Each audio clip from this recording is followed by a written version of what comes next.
Hello, everybody, and welcome to this edition of V Radio. If this is your first time checking out V Radio, you can go to my website, v-radio.us. There you will find links to my various social media accounts, along with places that you can check out my archives. I do a lot of content on YouTube, as well as in podcast format. I usually put all of my podcasts on YouTube in some way, shape, or form, but I cannot actually put all of my videos on podcast format for good reason. So make sure you give both an opportunity, check them out. And one of the reasons I also say to check out my website is that my YouTube listeners in particular have been telling me that they don't always get notifications of my videos, or they're finding themselves magically unsubscribed. So if you join my Discord, which is not super chatty, it's just a place where I post all my links, or I have Telegram, I have Facebook, and a lot of other ways that you can be notified when I put out new content. I do have a Patreon, and it is my intention just to try to make myself whole from what I'm doing here. I have no interest in making any kind of large quantities of money. You can also donate via PayPal. You can donate via Subscribestar. And at this point, my job at this point is to put out good content that I would say appeals to both sides, meaning the right and the left, enough that even if you don't agree with me about everything I say, that you can at least gain some kind of benefit out of checking out my content. So regardless of what your political leanings are, I'm sure you'll find something you like on my YouTube channel or in my podcasts. So today my guest is Jaylee Quinn. He's a streamer that goes out and does like live reporting like I used to do back in the day. He's done a lot of great work, and I think in particular one of the reasons why he stands out to me is that he is somebody who says that he is openly left-leaning, yet finds himself very much like I do, kind of reporting on things in the truth, in the real. And unfortunately, that sometimes makes the left look bad. And he's not responding to the cancel culture. He's not responding to the threats. You're not going to silence this guy. And it doesn't mean that if the right does something wrong, he's not going to be open to saying that too, obviously. But we're just kind of trying to get to the truth of the matter. We're in a stage right now in the United States where one of the biggest problems, I would say, with the polarization that is getting so out of control, it comes from the fact that everybody's lying. They're just constantly lying over and over and over again. And if that's the atmosphere, then how can you trust anything anybody says? Well, if that's what's going on, how can we make, civilized decisions as a society if we can't even trust the information that we're getting? So in any case, welcome Jaylee Quinn to the show. Hey, thanks for having me. I appreciate it. And I'm excited to get a chance to talk about what I've seen over the last, really, it's been 17 months, but of that time, only 14 months of it was on Twitter. So that is what made the big difference in seeing how these lies incubate, and how if you challenge them, you're labeled and these campaigns sort of roll out against you as the group Twitter think goes into full effect. So Right. Glad to be able to share the story and talk about what I've seen. Well, my first question I ask every guest who's first time on my show is, what was the precipice moment for you? What was the moment that made you decide to stop perhaps being a casual observer of what was going on so far as politics or world events and actually trying to get involved?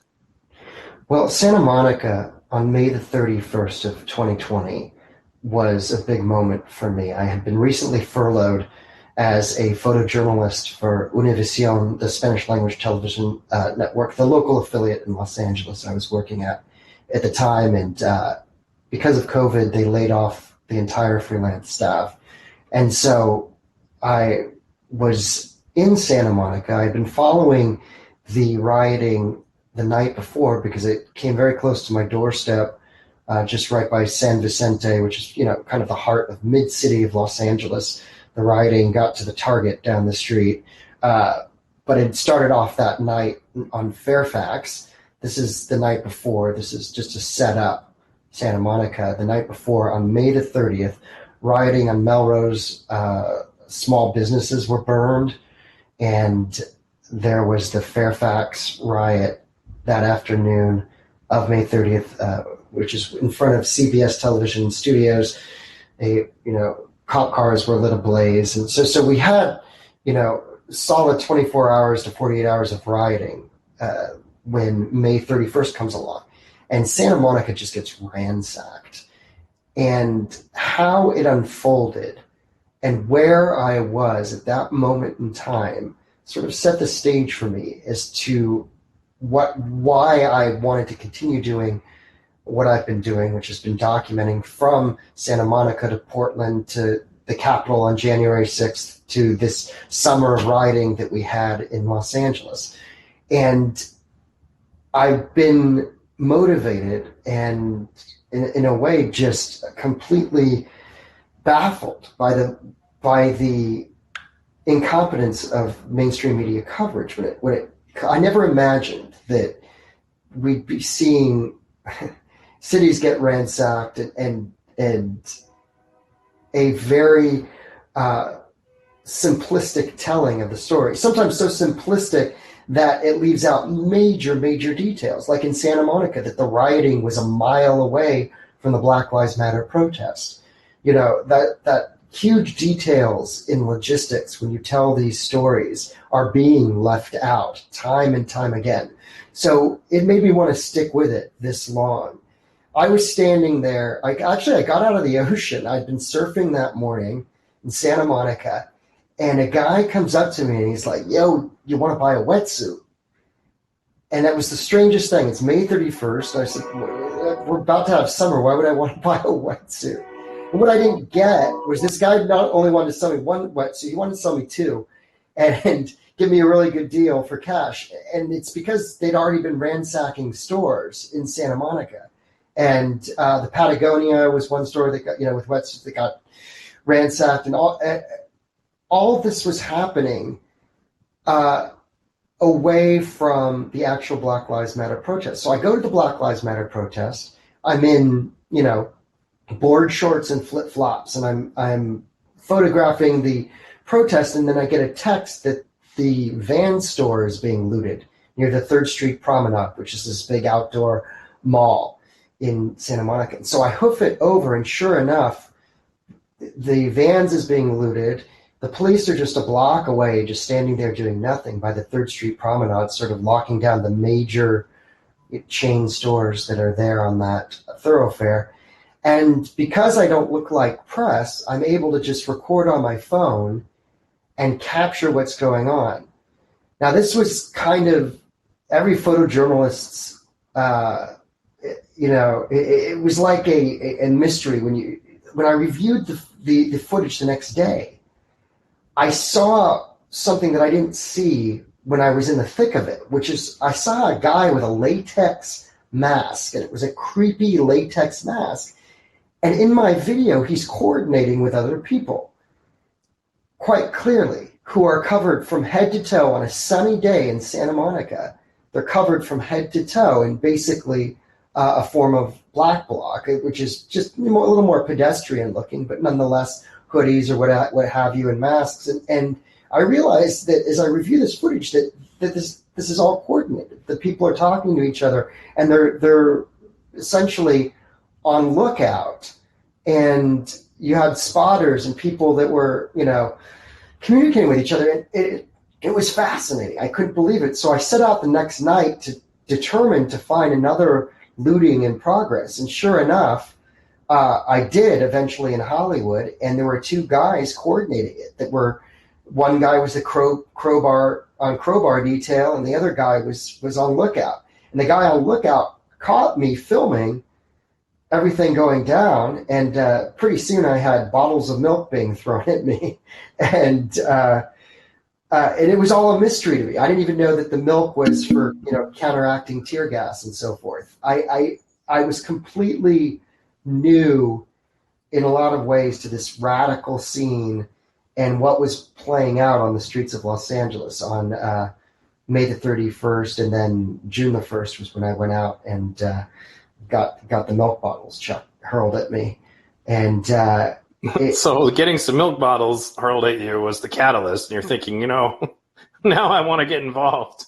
Well, yeah, I said I must be onto something. If I must be doing something right, if I have exploding milk bottles being hurled at my Prius as I as I take cover. So the whole thing was just bizarre and otherworldly. And as I said, it was so far out of the mainstream. And subculturally, what was going on Twitter, which I would discover 3 months later, was totally divorced from the mainstream understanding and mainstream media understanding of what was going on a street level.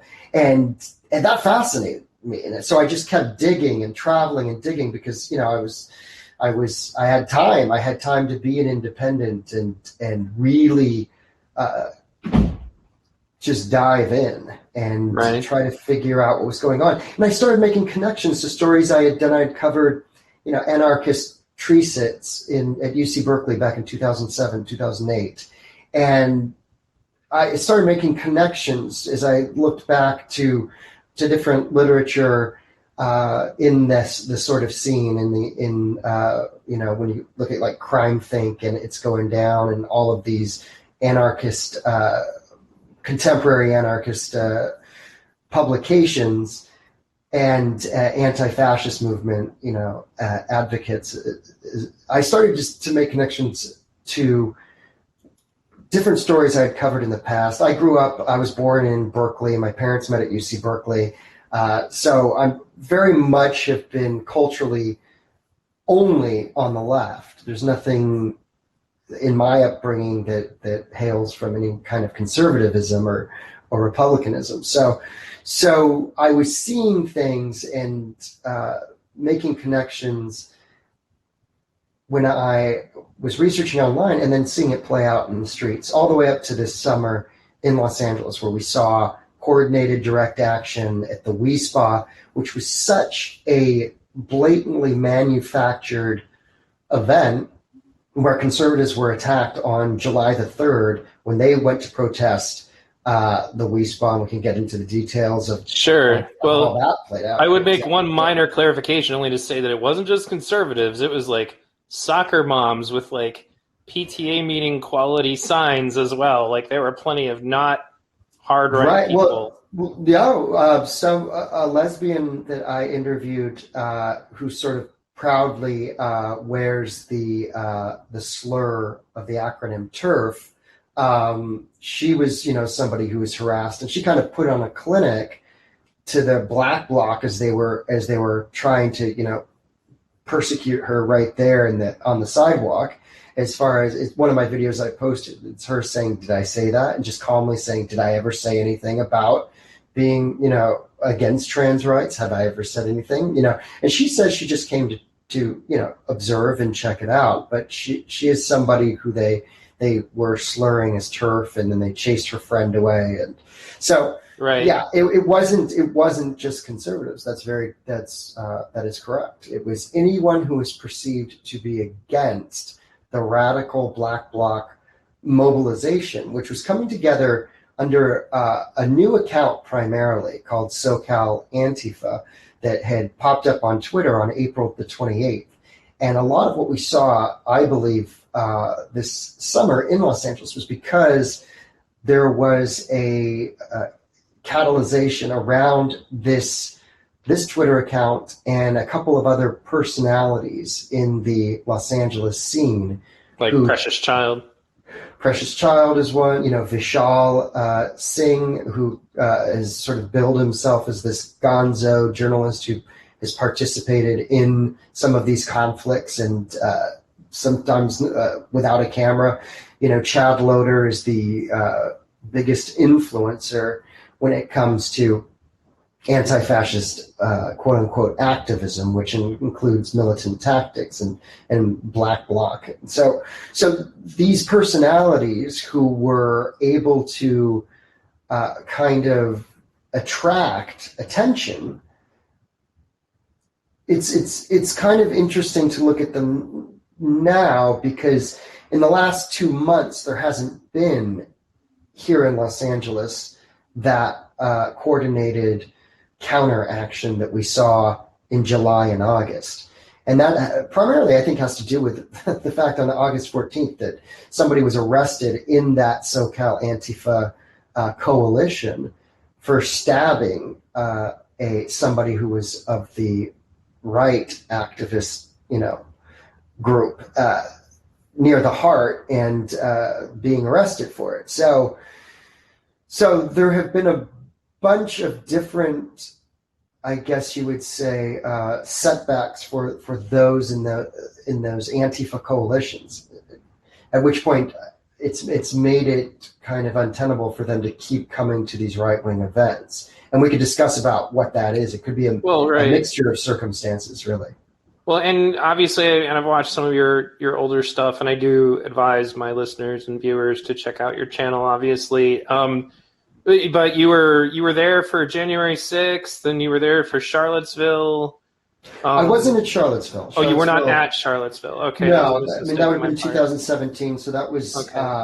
But in fact, what's interesting about Charlottesville is I've watched so many documentaries about Charlottesville, and Frontline, and I went into my, I guess, investigation and pursuit of figuring out what was going on in June of 2020. My thesis, or what I was looking for, was I was looking for white supremacists and white nationalists, which I thought to be infiltrating and disrupting the Black Lives Matter protests. I was that naive that I didn't understand the canon of revolutionary politics on the left. That was, because my parents were UC Berkeley sort of left 60s, peaceniks for the most part. I mean, my dad got out of serving in the Vietnam War by offering his services as he had just graduated from medical school, and he went down to the Indian reservation in Arizona, and my parents lived with the Hopis and Navajos for years as an alternative to military service, because he didn't believe in the Vietnam War. And so my understanding of leftist radicalism was very much from a pacifist perspective. So it was very surprising to me once I got to Portland. Everything was, undeniably right there in front of your face. But that was at the time that the federal officers were coming out nightly and clashing with the militant Black Bloc. So that once I saw it all in front of my face in Portland, it was like, oh, okay, well, this is, I guess, what it is. But when I was looking at tape and trying to decipher what I had seen with my own eyes were a lot of white people that were in these roles of, anti-fascist activists, of wielding the crowbar and opening up business and so forth. And I found the whole thing just extremely dubious that in my hometown, I was looking at tape, and here's these white kids opening up the shopping mall, and then all these black kids were running in and looting it. And something in my brain said, well, this is wrong. Who's doing this? Must be the white supremacists. That literally is what, if you're on a diet of mainstream media and white supremacy is being dragged through the headlines day in and day out, I could not get out of that framing. And so I went to prove it. I went to Tulsa first. That was the president's speech. I believe it was around June, the middle of June of 2020. And the president was giving his first speech since COVID hit. And it was the rally in Tulsa that the media all said, oh, only 6,000 people or whatever showed up. Or I was convinced that it was going to be some sort of brag fest where the ethno-nationalists and white nationalists that I'd heard so much about were all going to be there bragging about how they had essentially disrupted Black Lives Matter. Now, when I got there, I saw something very different, which is I couldn't find ethno-nationalists. I was looking for the sort of Richard Spencer, those that are on, you see in the headlines in regards to Charlottesville 2017, it became very clear as I began to learn more that they were not involved, that they were all legally strapped due to what went down in Charlottesville in 2017. And they weren't the ones that are very active in this Trump crowd. But I think some of us on the left just associate, oh, Trump supporters, Charlottesville, neo-Nazis. And I scoured that crowd for some sort of evidence of these ethno-nationalist groups. I had studied all of the symbols that I would expect to have seen, from Charlottesville, and I just couldn't find it. I found one guy who had a 88 tattoo on his calf, and then he covered it up later in the day. But to my mind, I was like, well, if this one guy has a neo-Nazi tattoo, does he represent the thousands that are here that don't? It just started, and I saw the first Boogaloo person I talked to was black and was openly just wanting to talk about the Second Amendment, and I was like, well, that's not fitting what I was expecting. I thought this was some sort of white supremacist militia.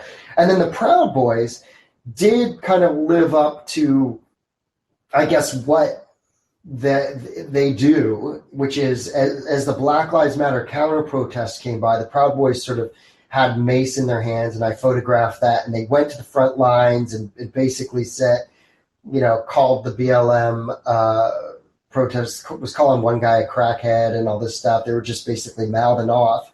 This is, I guess, I would assume to be Tulsa area Proud Boys.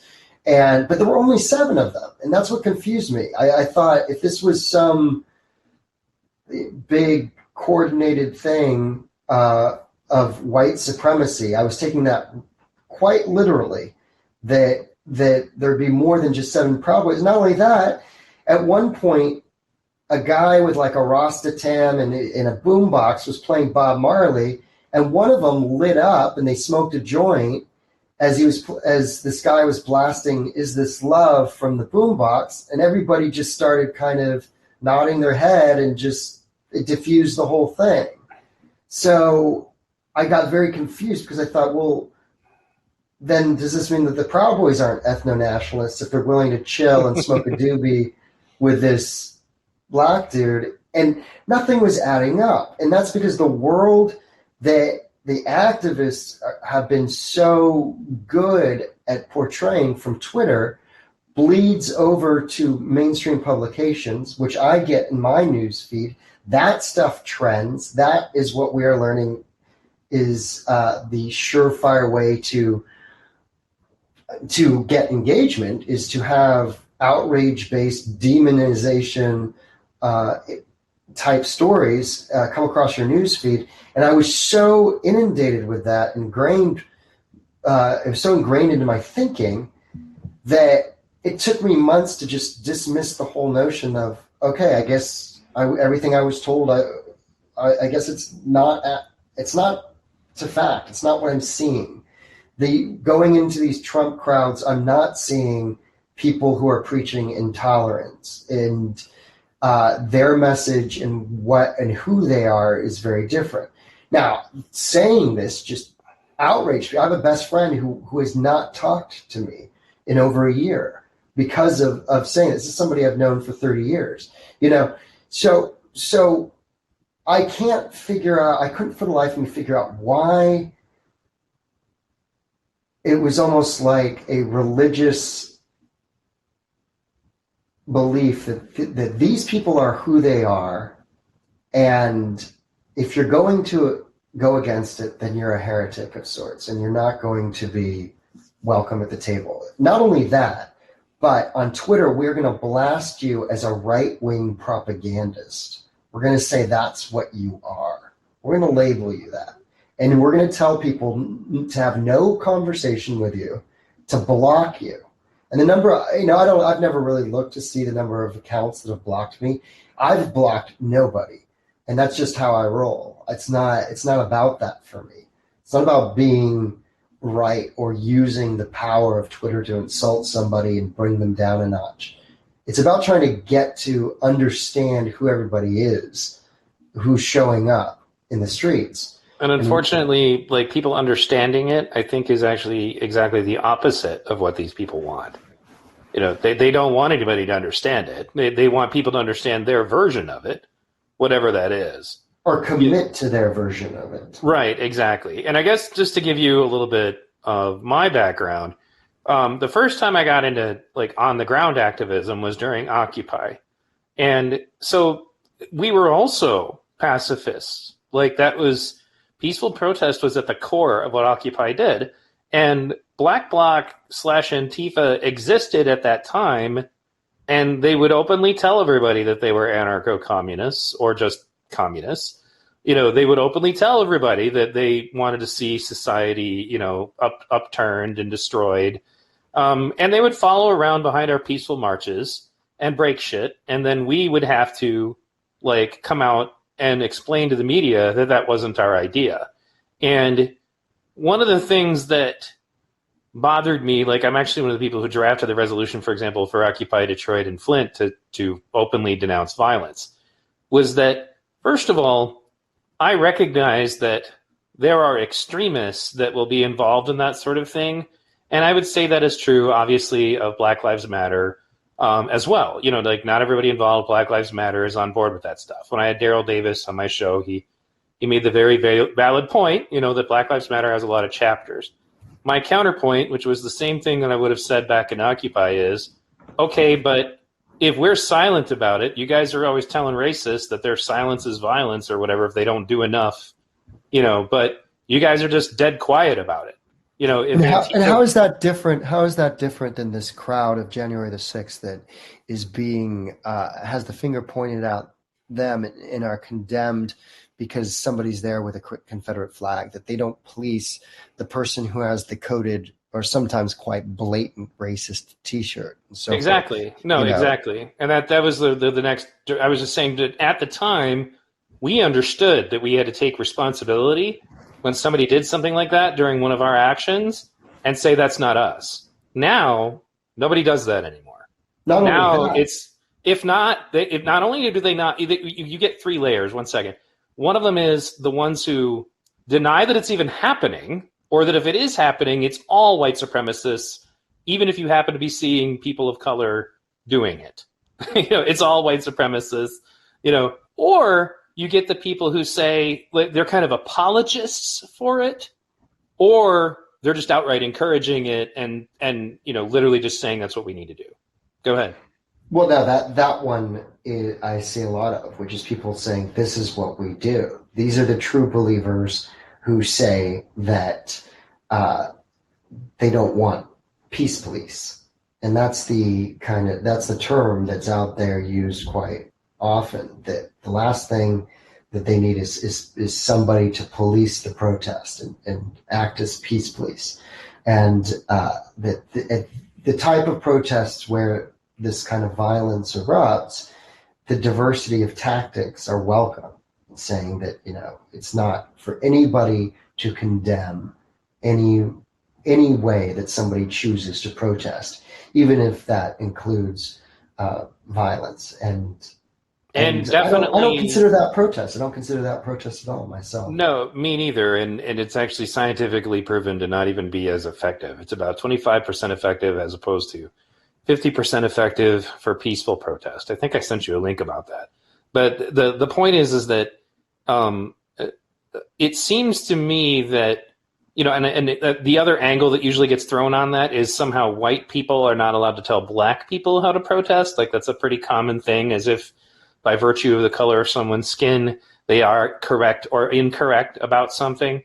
And my attitude about peaceful protest comes from Martin Luther King, who they've since tried to, like, mischaracterize or try to claim that he was thinking about violence towards the end, or they'll just say he got shot, so therefore his methods didn't work. Right. And I think the other element to this, though, is like there's the head of the Nazi Party of the United States has a Blog Talk Radio show, and you can call in and talk to him. And I asked him what he thought about this, and he's like, "Oh, that's great for us. You know, they're doing a fantastic job of proving, you know," and mind you, I'm quoting him, proving, everything that we say about black people right, and how they need to be out of this country. And we're getting so many more recruits than we would have before. And that's actually something I discussed with Daryl Davis was, during the end of the Obama administration, there was a period where the Ku Klux Klan was so pathetic that they were talking about removing racism from their platform. Not that it's pathetic to not be racist, but to say that they're such a pathetic organization that now they need to remove racism from their platform and even allow people of color to join.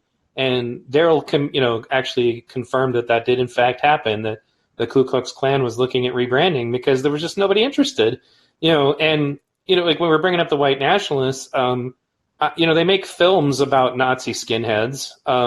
I've been in the thick of things. No skinheads showed up at Occupy because they would have been outnumbered like 1,000,000 to 1.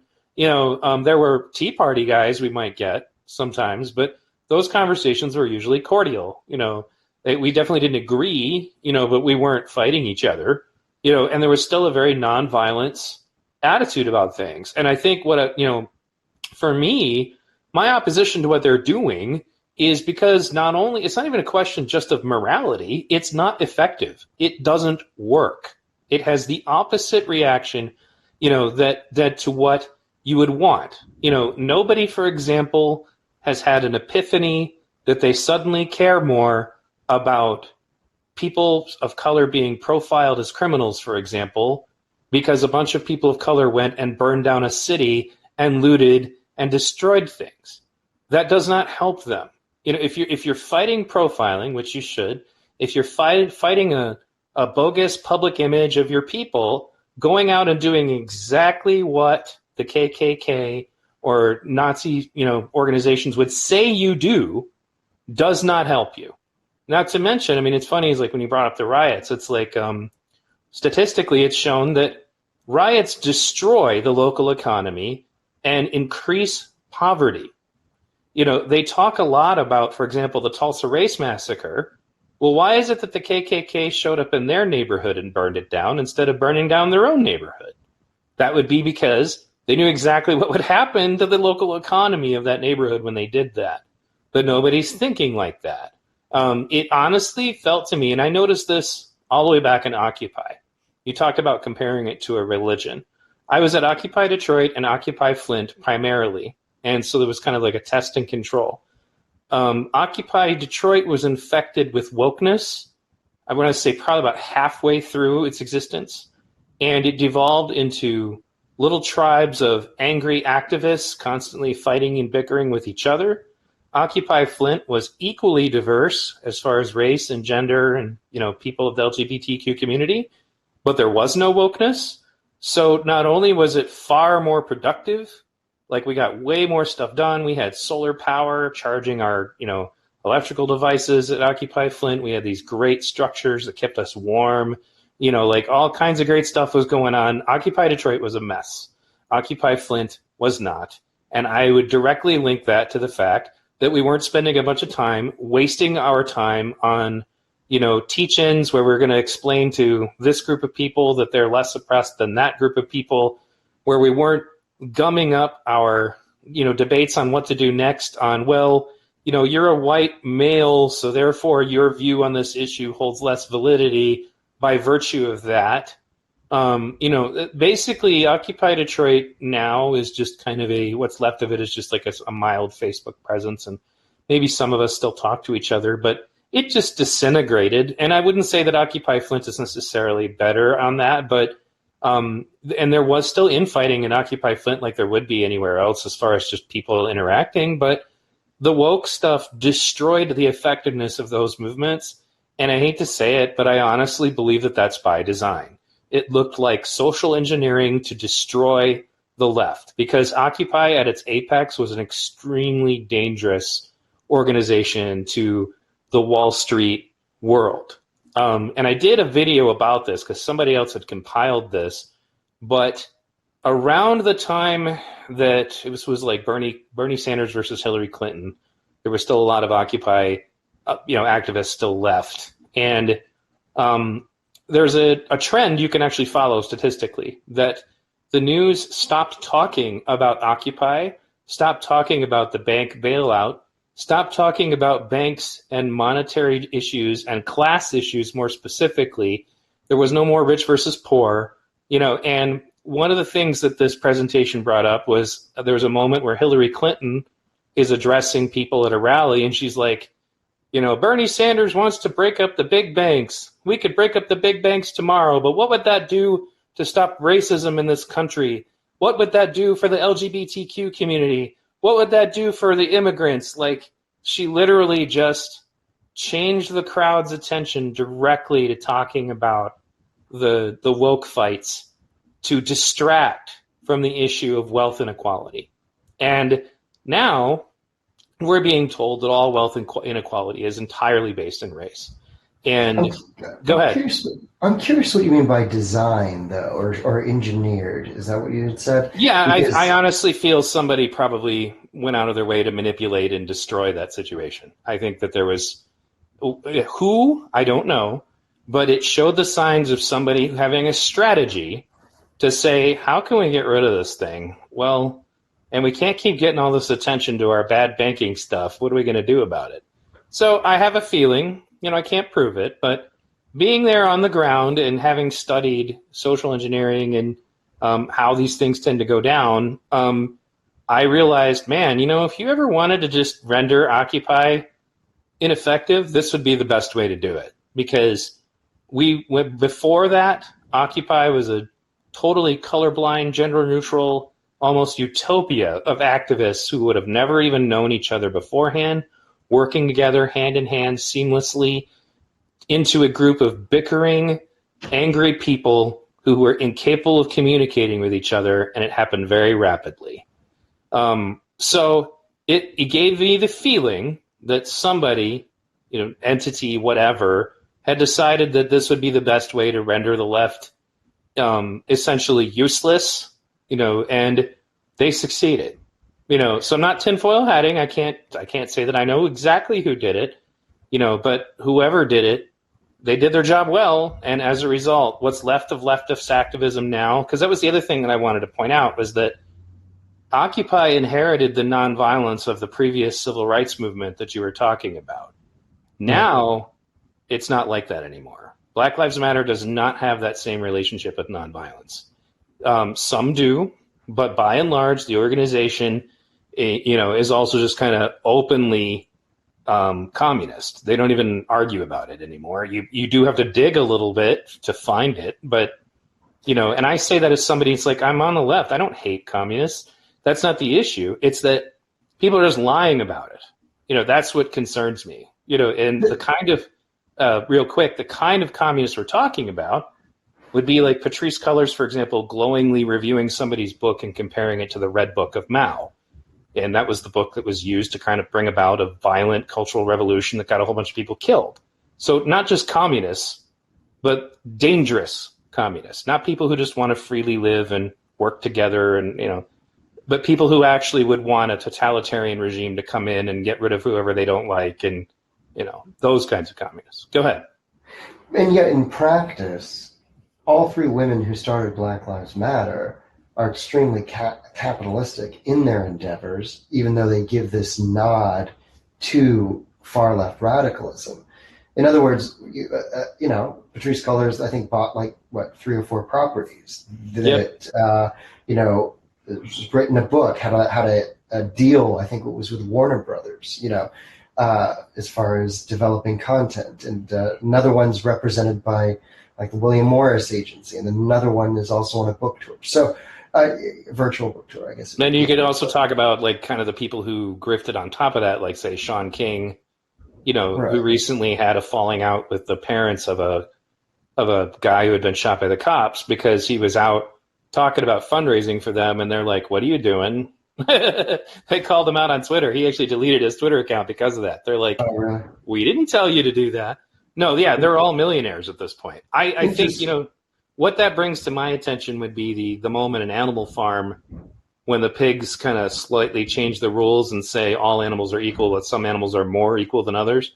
Because when Patrisse Cullors was confronted about that, that's what she's like, well, I got to take care of my family. And I'm like, yeah, okay, I take care of my family too. But They don't have $500,000 homes. You know, there's a video of her, Alicia Garza, and somebody else talking about Black Lives Matter, and they're doing it over champagne in an outdoor, like an outdoor patio setting, and they have a whole spread in front of them, and they're just talking, and it is the most sort of disconnected presentation of Black Lives Matter from what you saw on the street. And that's why you saw different chapters sort of pull back or even take on Black Lives Matter Global Network, the big sort of face of this, because the chapters that were doing this frontline radicalism were in essentially a different world than the founders, who showed zero leadership. And the issue of leadership, I want to return to your thesis or feeling or premonition that things are somehow engineered. Is it or manipulated? Manipulated, yeah. Is it equally plausible that movements without leaders, and leaderless movements, as Occupy was, and essentially what Black Lives Matter was too, is it's this leaderless thing, modeled off of the same anti-fascist, anarchist, autonomous, organizing. Is it equally plausible that the lack of leadership essentially dooms these movements to this culture of turning on each other and essentially endless persecutions? Well, there was definitely infighting. It's definitely not unique to the left. For example, the Libertarian Party tears itself to shreds. Like they fight each other viciously. I remember the Ron Paul movement because I was briefly involved in that. People would tear each other apart over that too. I would say that, the leaderlessness is definitely a problem, but I think insofar as where it comes from with Antifa, their plan is just that they decentralize for the same reasons that the French Resistance did. It makes it harder to put a finger on, who's responsible and who to go after. It doesn't mean that they don't have a collective understanding of what they're trying to accomplish. It just means that they don't openly have people that are out, as their leaders. You could call Mark Bray a central figure, the guy who wrote that anti-fascist handbook, but I don't think you ever see him out in the streets. Right. But I think that in some cases they do the no leadership thing. And here's what I've kind of discovered. And this is something, because there were a lot of anarchists at Occupy.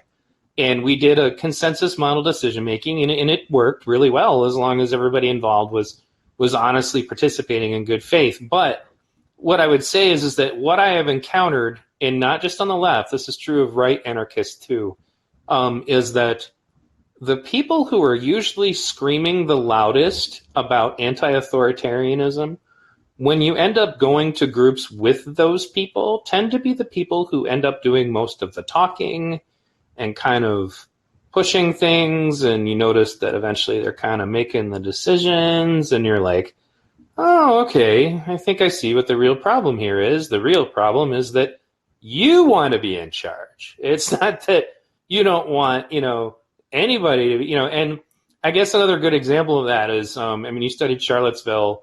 I debated Christopher Cantwell once back when he was still an anarcho-libertarian guy, before he became a white nationalist skinhead nutcase.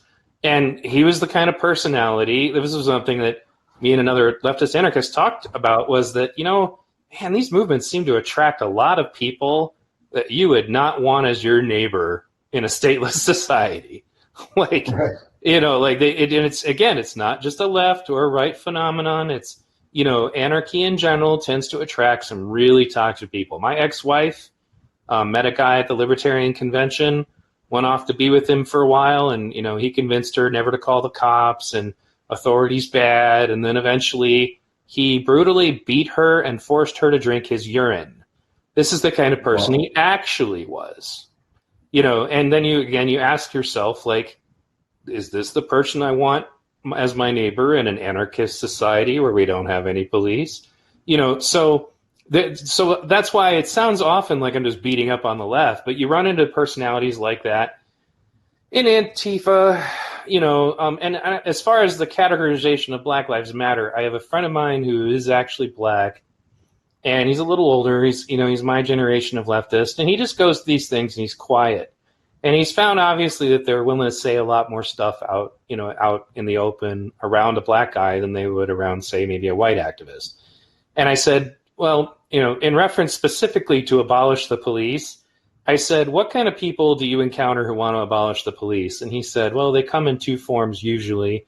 I'm like, well, what's the first one? He's like, people who are utterly naive about the nature of crime. Like, just don't understand what it's like to live in those neighborhoods, has probably never been shot at or shot, maybe not even ever been in a fight. He's like, those are the people that I first see. And he's like, ironically, usually they're white. And then he said, and then he's like, well, I said, so what's the other group? He's like, criminals. I was like, what do you mean? He's like, literally people I grew up with who are lifelong criminals, because he grew up in the ghetto. And he's one of the guys who saw how bad the violence is there, and he became more of an activist about, we need to change this and improve our communities. He didn't become anti-police out of it. And it occurred, and he actually was the one who pointed out to me, because he watched my Rittenhouse video. He's like, you didn't think it was funny that out of the 4 people or so that were involved in that, every single one of them, other than Kyle, had a criminal record? He's like, of course they want to abolish the police. He's like, would you want to be around any of those people if there weren't any police? I was like, well, no. Right. And that's, I think that, but so the naive types combined with the types who are looking forward to being in charge in the event that the cops are out of their way, those personalities are present, and the other thing that I've noticed when it comes to this is true just of groups in general, is that, so I follow the work of a guy named Jacques Fresco. He was like about 104 years old when he finally passed away, so he'd been around for a long time. And he was kind of against what he defined as specific group grievance activism. And I said, why? And he's like, well, you start off with the best of intentions, but eventually you kind of start to become what you oppose.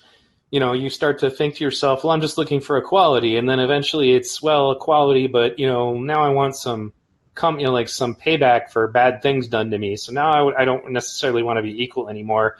I think equality will come when we're actually doing better than other groups. You don't ever say that out loud. And the funny is when I met him and he said that was actually right before I went back to Occupy and all this woke stuff exploded. Because at the time when I was talking to him about it, I still considered myself a racial, gender-based activist. And Fresco's activism is more about trying to fix the socioeconomic structures, because he believes that things like sexism and racism and tribalism are all consequences of the economic disparities, that's where they come from. So if you spend a bunch of time, for example, taking an aspirin to make you feel better about your brain tumor, you're still going to die. So I guess what I'm getting is that he was 100% right about everything he said. It destroyed Occupy, and I think that I've noticed that you get, because these people show up in other movements, and maybe they're feminists, maybe they're LGBTQ activists, that's their thing, that's their wheelhouse. And so then they go to other organizations, and then they try to make that organization also about their thing, their wheelhouse. And as a result, you end up with some organic evolution, I guess, into conflict, as you were mentioning earlier, which is why, Fresco just cautioned against just doing it at all. He would just openly say there are no Black people problems or women problems, there are people problems. And if you cure the economic situation, that these problems go away.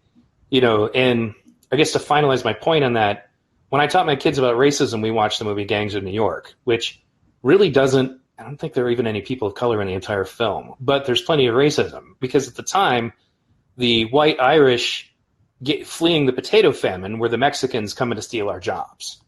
And the point is that these kinds of ways of identifying and othering people who you might consider to be a threat will happen in circumstances of poverty, where you start fighting over resources. And it doesn't have anything to do with skin color. And the people who are really powerful, the elite, have a vested interest in continuing to see us fight each other. Because if the white trailer trash people, and I don't say that as a derogatory, I consider myself to be one of them as a dirt poor white person, if they ever got together with the poor blacks and Hispanics and talked collectively about, well, maybe we're not the problem, maybe they are the problem. And I think that's actually what Occupy was presenting a scenario where the poor collectively got together and said, our problem is these absurdly, fantastically wealthy people who don't even really consider anybody who makes under $100,000 a year even human. Anyway, did you have any thoughts about that? Yeah, I think that the everything that's going on in the activist scene is so opportunistic and so focused on the immediate rewards of social media and Right. the power that one can wield to take someone down and the charge that people get off on. That which you have just mentioned gets unnoticed, which is that if you were truly going to unite the working class, if you're truly going to live by the ideals of anarchism and what social justice should be and could be, then it would be not along the lines of this sort of endless kaleidoscope of persecutions, but of what the working class is, how both parties have left behind the working class, and how there's much more in common and much more in agreement when you talk about actual policy and issues, probably than people realize, because they're so busy fixating on this demonization trend. And dehumanization, too. And The other side's not even absolutely. human. Yeah, is to consider somebody of this other political field to be less than. And that fixation is precisely what it manifests in such blatantly obvious ways. I mean, when you have, so-called anarchists, adding the FBI on Twitter, trying to hunt down every single person who was there January 6th, whether they were in the Capitol or not. It just becomes this preposterous caricature of what some. Don't they realize? Don't they see similarities? Don't they understand that that there is probably, if they sat down and had actual conversations, the bigger dissatisfaction with our leaders and elected officials and so forth is it's not totally foreign, perhaps. But that conversation never happens, and you were in such a rut of tribalism that these people who consider themselves to be anarchists and so forth are instead trying to bring who they consider to be their political adversaries to be punished by the state.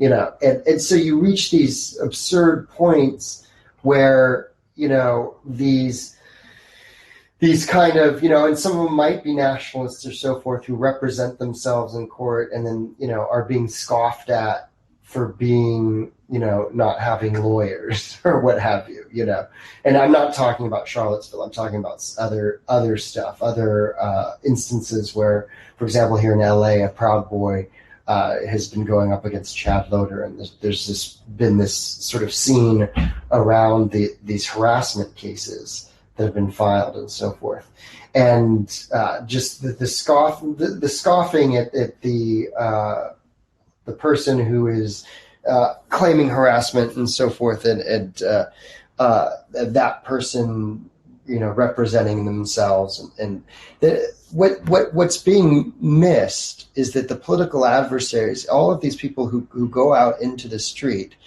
are in a sense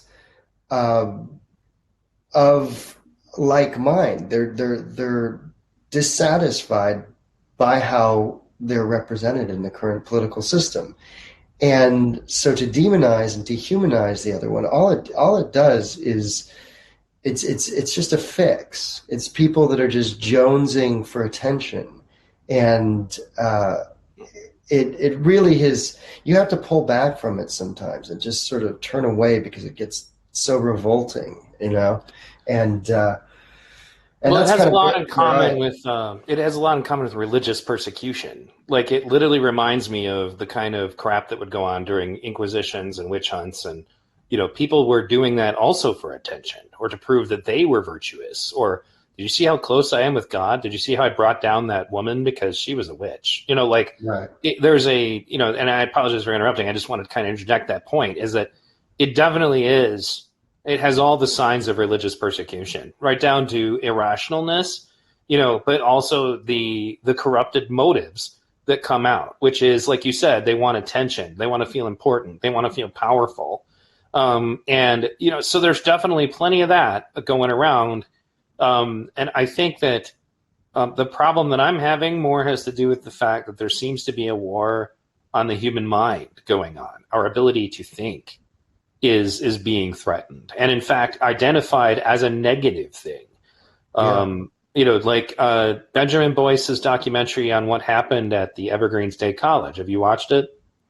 I've watched parts of it, and I've watched other renditions of it, and spoken to Brett Weinstein myself. And Yeah, actually, I saw that. I'd love to talk to him. But one of the things I was going to say was that there's a moment in that whole documentary series that does not get enough airplay, and I bring it up on my show all the time. And I did a whole video specifically about it, comparing it to witch trials. But there's a moment where he's kind of away from the crowd, and it's audio only. And so he's just talking to a few kids, and he's starting to get some headway because he's a very logical, smart guy. And this guy walks up and starts screaming at him and says, "You need to stop demanding that people use logic and reason and white forms of information." And the calling out logic and reason as something negative in of itself was bad. But to make it whiteness, that's when it clicked into my head thinking about that. Robin DiAngelo, I guess she's the one who authored it, but it was a flyer that was put up on the African American Smithsonian Museum of History that identified the scientific method, logical and rational thinking as whiteness. There's a really, war on thinking. Yes. Yeah. And at first I thought, okay, maybe this is just a misinterpretation of this flyer. Then I hear this kid literally screaming that at Brett Weinstein. And I was like, who the hell doesn't want us critically thinking? Because, from Fresco's perspective, he's like, you protect a society through critical and analytical thinking. Who doesn't want us critically thinking? Well, that would be people who are about to feed us a whole load of crap. Who wants us thinking emotionally and not rationally? Who benefits from that? Well, that would be people who are looking to manipulate us through our emotions and don't want us to be thinking about the rational meanings behind what it is that they're doing. And people who do that, ironically, I come back to, because one of the things that people don't know is that while capitalists quote George Orwell quite a bit, he was a socialist, and he made those stories as warnings, cautionary tales to socialists to say, if you're not careful, this can happen to you. And on our campuses, there's a war on the concept of objective truth, to say that nothing can ever actually be infallibly true. And George Orwell, in his own writings in one of his books, straight up, point blank says, this is a red flag. If there are people at war with objective truth, then you know that some form of authoritarian regime is attempting to come into power, that it is a direct warning. And the reason why is because if you can get people not critically thinking and only emotionally thinking, it's very easy to manipulate emotions. It's much harder to manipulate people who are actually thinking. And if we're going to raise our kids into that society of not critically thinking and my feelings are more important, well, it's just too easy to manipulate people's feelings. And at the end of the day, when you see some of these people, like I had Villain Report on my show, and there's a clip of him talking to this girl, and what does she say? She says, I identify as trans, and I'm a woman, and I'm non-binary, like as if you could be all three of those things. and like that put her in a position of authority about what she was getting ready to say. That's just totally irrational. And then if you couple that, like, we talked a little bit about January 6th, there's so much irrational nonsense that goes on when they're talking about that too. They want to be able to completely control the narrative, and they want to encourage people to stop thinking. They want to encourage a situation where thinking itself is something that is blasphemy. And that's one of the reasons why I used clips of a witch trial. There's a version of the movie Ivanhoe where the Knights Templar are conducting a witch trial to try to get this lady, burned at the stake. And at one point, they point out that something is irrational, and the guy who's the inquisitor literally says, something to the effect of, now we see how Lucifer, the Dark Lord, uses reason and logic, to try to deceive us in our, quest for faith. And I was like, oh, where have I seen that before? That's one of the reasons why I got into doing this again, because I was very active in 2008, and then I stopped for a while to focus on my kids, and then I just poked my head back in, and the Kyle Rittenhouse thing was going on. And, I was just actually looking on George Takei's Facebook group, and there are still people saying stuff that is utterly irrational and inaccurate that was proven wrong about what happened there months and months and months ago. But it's so important to demonize the other, and that's another reason why I want to end my rambling here. But when they say abolish the police and replace it with community justice, if those people had the opportunity to enact community justice, they'd just hang Kyle Rittenhouse. Just, no trial. We know he's wrong. You know why we know he's wrong? Because he shot some people who were on our side. It doesn't matter what they were doing to him. Right. So go ahead. It will never matter. It will never matter because it is that cult-like mentality. So it will not matter, and there will be a GoFundMe up on Twitter for whoever, in the case of Los Angeles. It was a trans militant named Nina Cohen who plunged, the knife on August the 14th. It was an attempted murder charge, which the district attorney of Los Angeles had reduced to assault with a deadly weapon. And 3 different anarchist accounts were openly fundraising for the bail amount. And that's just how it is on Twitter right now, which is that the militant left is able to get away with whatever they want. Essentially, it is their territorial, it's their home court, I guess you could say.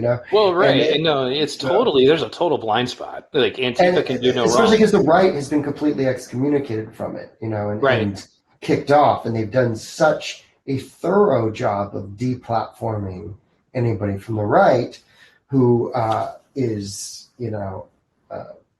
behaving in a like way. Right. Well, and that actually kind of reminds me of something I wanted to say earlier when you brought that up, was that, what were they there for that day? They were there because a group of, they believe themselves to be patriotically minded people were protesting mask and vaccine mandates. And I remember saying this because I've been talking to a lot of anarchists specifically about what Antifa is doing wrong. And one of them is, what the hell are anarchists doing showing up to terrorize people for protesting government overreach? Like, What the hell? I was like, that is, and they all kind of agreed with me, like, no, you're right, I hadn't thought about it. I'm like, you should, because these people are your face now. Like, I can't even introduce friends of mine who are anarcho-communists who disagree with this stuff to other people because Antifa is the face of anarcho-communism right now. And in addition to that, the stuff at the WeSpa, what the hell did that have to do with fascism? It has nothing to do with fascism. And if it was really about trans people, and I made this point, and if I ever meet Precious in person, I would love to just, stick this to them and have them try to answer it. But it comes down to this. If LA Antifa is so concerned about the safety and well-being of trans people, well, over in MacArthur Park in Los Angeles, MS-13 on the regular stabs and murders and attempts to murder any trans or LGBTQ person they see. But nobody's showing up in MacArthur Park in Black Bloc to deal with that problem. And the reason why is they know what'll happen. You know, it's not going to be as easy as pushing soccer moms around at the Wii Spa. And there won't be any cops there to protect them. It's just they know full well that it's all nonsense. They know that they don't actually have the spine to stop anybody. And that, I did a video specifically because I was on one of the private forums for Antifa that you're not supposed to be allowed in unless you're one of them.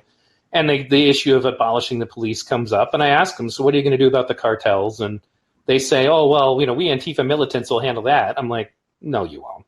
I'm like, you have no freaking clue what you're talking about. I was like, because they're not just going to stand across from you with plastic shields, and just let you do and say, it's not going to be a fight where you can, spit slogans or actual spit on people and occasionally throw water or use, pen lights to blind them. They're just going to kill you, which is the reason why they know better than to go to MacArthur Park and try to go after the anti-trans people that live there. That's the part of it. It's all that's why people call it LARPing. And I think it's funny because I actually am a LARPer. I've done it. The difference I would say is that I know I'm pretending. Some of these people don't. And it's if they actually succeeded in what they wanted, in many cases they just have this brings back to what my friend Rob said, a total naivete about what would happen in the wake of that. Because ironically, for example, the FBI has already pointed out that the cartel has upped their interest in places that have defunded the police already, because they know they're going to be able to get away with doing a lot more there. I guess go ahead and comment on that, and then I'd like to talk a little bit more about January 6th. Well, I agree completely. This vision of a abolish, law enforcement abolishment is absurd, especially because I've seen it play out we've seen what happens when the police can't go anywhere, and it's a cult-like mentality, and so it's rights for some people, but it's not right. It doesn't mean rights for others, and that is the huge blind spot of the radical left, is that they're not concerned of the rights for others. And this society that they envision will essentially they'll abuse that power. They'll abuse that power in a way that with no checks and no balances, and we've seen that happen.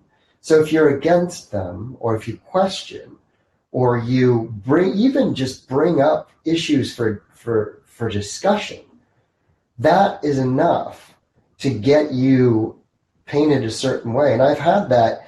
The shocking thing to me that happened about 2 weeks ago was I was covering one of these Chad Loader cases where, and I went to try to get them to comment. They would not comment, because Chad Loader is an anti-fascist activist, for those who don't know, who has over 100,000 followers on Twitter, and so is able to, deplatform people, go after them, and launch these campaigns.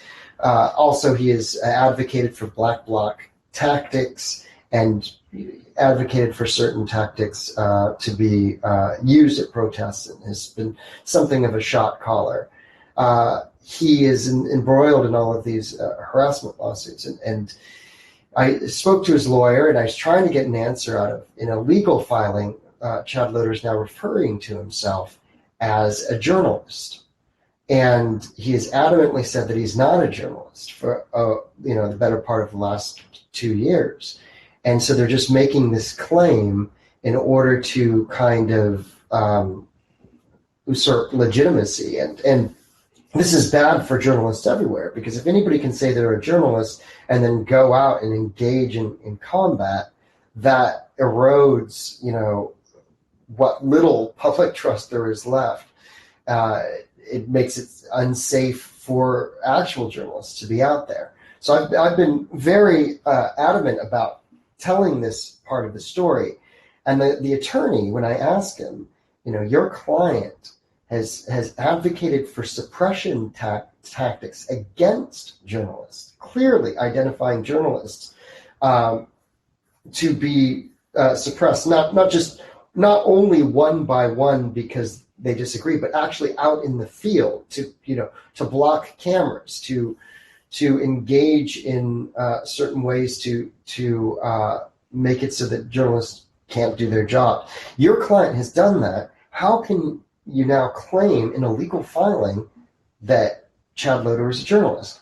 And he says, wait a second, aren't you that you should be coming to me for legal advice? And I said, what? I was completely confused by this what he was saying to me. And he says, you're the one who stormed the Capitol. And I couldn't believe it. Here's this lawyer, this attorney who actually serves as part of the San Francisco Police Commission, an oversight commission of the San Francisco Police Department. And this guy is basically threatening me. And I even said that I've never been threatened by a lawyer before. But he's basically saying that, and I said, no, I'm a journalist. I covered the Capitol, yeah. And sure enough, within 24 hours, another account posts my picture that he took. And he gives this long, thing on Twitter about how one of the things he can't stand as a lawyer is if somebody confesses a crime to him, because now he's a witness to a crime that I supposedly committed. And I'm just the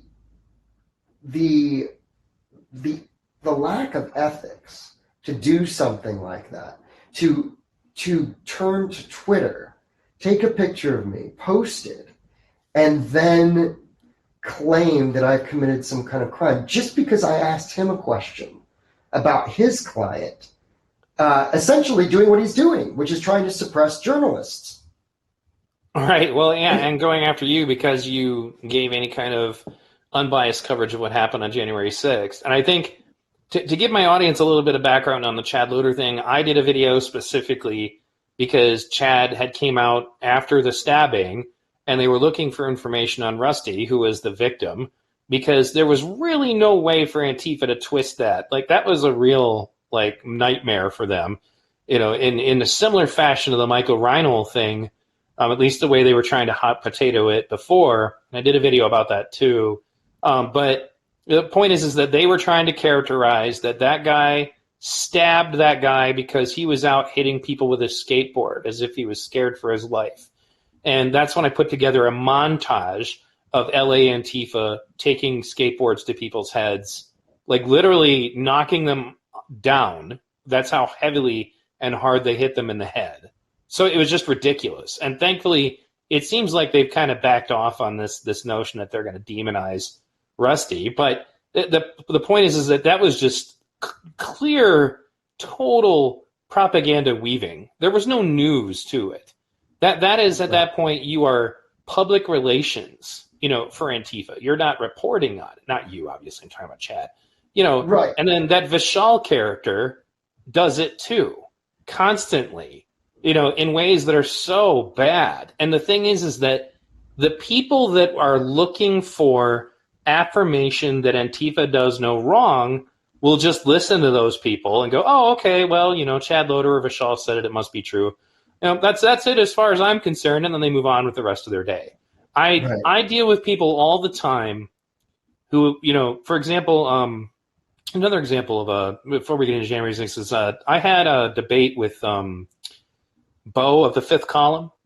I don't know if you're familiar with him on YouTube or not, but he basically dresses like a right winger, and then it come to find out he's actually an anarchist, leftist, and a convict. But he has a huge following on YouTube and on Facebook, and people go to him because he comes off as wise during his video presentations. And I started to uncover, that he was on board with Antifa. And, somebody shared one of his videos and I went, wow, you really don't know who that guy is, do you? And I showed them the screenshots of them, because what Bo and I initially were arguing about was whether or not Antifa shot Tiny or not, and he came out in, basically in favor of the Antifa side of it and called me a fascist apologist for doing anything and a propagandist for even suggesting that, that Antifa shot Tiny. It was so bad.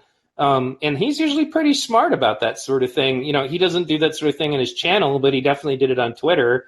And unfortunately for him, I made a video of the Twitter conversation, but there are basically people do not know the truth about Antifa. And what's weird to me, this is another thing that when I talk about engineered or like somebody did something on purpose, if you go research Antifa from, say, the Berkeley riots, go back to 2016, watch, like, there's an Occupy video specifically talking about the conflicts between Occupy and the Black Bloc.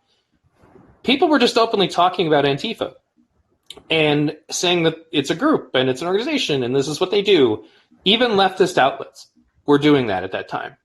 And then sometime, I want to say around, I guess 2017-ish, was when all of a sudden everything changed. Now, if it's The Hill or Washington Post or any of the left-leaning outlets, Antifa does not exist. It's just an ideal, and anybody who opposes fascism, like, they're literally totally changed the way they talk about Antifa, like almost like overnight. And if you look, you can still find the old articles. They didn't take them down. Yeah, no. Here's one thing you can do is it's actually, I think, more like 2018. It would have been as the midterms, as you're getting to the midterms. That's when Trump has been in office for a year and change. This is a little after Charlottesville. Then in 2018, I think, is when the switch happens, because if you Google 2017 Antifa and then you plug in a publication, it's a very interesting thing to do. If you plug in 2017, here, I'm going to do it right now, Antifa and then the Daily Beast, you will see an article, and this is with The Atlantic, with the Washington Post editorial board as well, had a big article about Antifa groups and how they essentially help the forces they oppose. That's a theme that you touched on earlier. Sure. So when you Google these publications, headlines come up that you would not expect existed in the public consciousness. For example, Daily Beast. If you Google 2017 Antifa Daily Beast, why Antifa Nazi punching is just a gift to the right. That's the Daily Beast, August 28th. Wow. August 28th, 2017. You would never see such an article now, would you? Right. And then, let's see. And then here's September 11th, 2017, the Daily Beast. Antifa says it's fighting fascists. It just might be helping to re-elect Donald Trump. Right. So there was introspection in 2017 about this, but that's because, Trump had only been in office for a very short time. And then the specter of Trump and the possibility that he could, be reelected, I think that's what ushered in a collective cowardice amongst journalists to even talk about it. That and the tremendous amount of Twitterverse pressure that is wielded by these activists, I think, somewhat insists that if you are going to talk about it, you have to be ready to, sort of enter this kind of combative zone where you become part of the story, because they will attack you consistently for reporting on them accurately. Well, and it's not just the media either. The government's position on Antifa changed too. Like, I stumbled on a Department of Homeland Security conversation where they were saying that left-wing extremism, including Antifa, was becoming dangerous. That's the only time I've ever heard them say anything like that. And now when you watch people grill, like the FBI finally did come out and say, no, it's a thing. It's real. But that was like a recent thing that they finally were willing to admit to that. And then they can't really answer any questions about what they're doing about it, mind you. But then they'll go back and try to guide the conversation back to, but right-wing extremists are by far the most dangerous, terrorist threat that we face here in the United States. And that, right. leads me to the January 6th conversation. But before I get into that, I want to preface it by pointing out a moment from Peter Joseph made the Zeitgeist films, and we don't need to get into any of the crazy, like over the top conspiracy stuff that goes in it. But he did make a valid point once, specifically about the war on terror. The war on terror was a knee-jerk reaction that had a purpose, that served a purpose for certain powerful people. And he pointed out that, truth to be told, more people died of peanut allergies than die of terrorist acts. And as a consequence, though, we were so terrified during the Bush administration. And that brings us back to another element of it. During the Bush administration, don't dare say anything negative about the anti-terrorist, dialogue. You are either with us or you're with the terrorists. I mean, I quote that back to people all the time, and because people have forgotten what a prick George Bush was, they don't know what I'm talking about. But that's exactly what it sounds like. You are either with us or you're with the terrorists, or you're either with us or you're racist, or you're either with us or you're a white supremacist. There has been an enormous need to develop a boogeyman in the white supremacist. I did a video called The Truth About Police Shootings because I went and investigated it myself. I'm a left-leaning person. I oppose police brutality. But I went and did the real number crunching. And the reality is, out of, I have the numbers in my video, but we're talking about a huge population that only about 1,000 people die at the hands of police in a given year. Sometimes it's a little more, sometimes it's a little less. In 2019, only 259 black people out of millions of police interactions were killed, 13 of which were unarmed. Now, all deaths matter, is what I usually say, since you can't say all lives matter.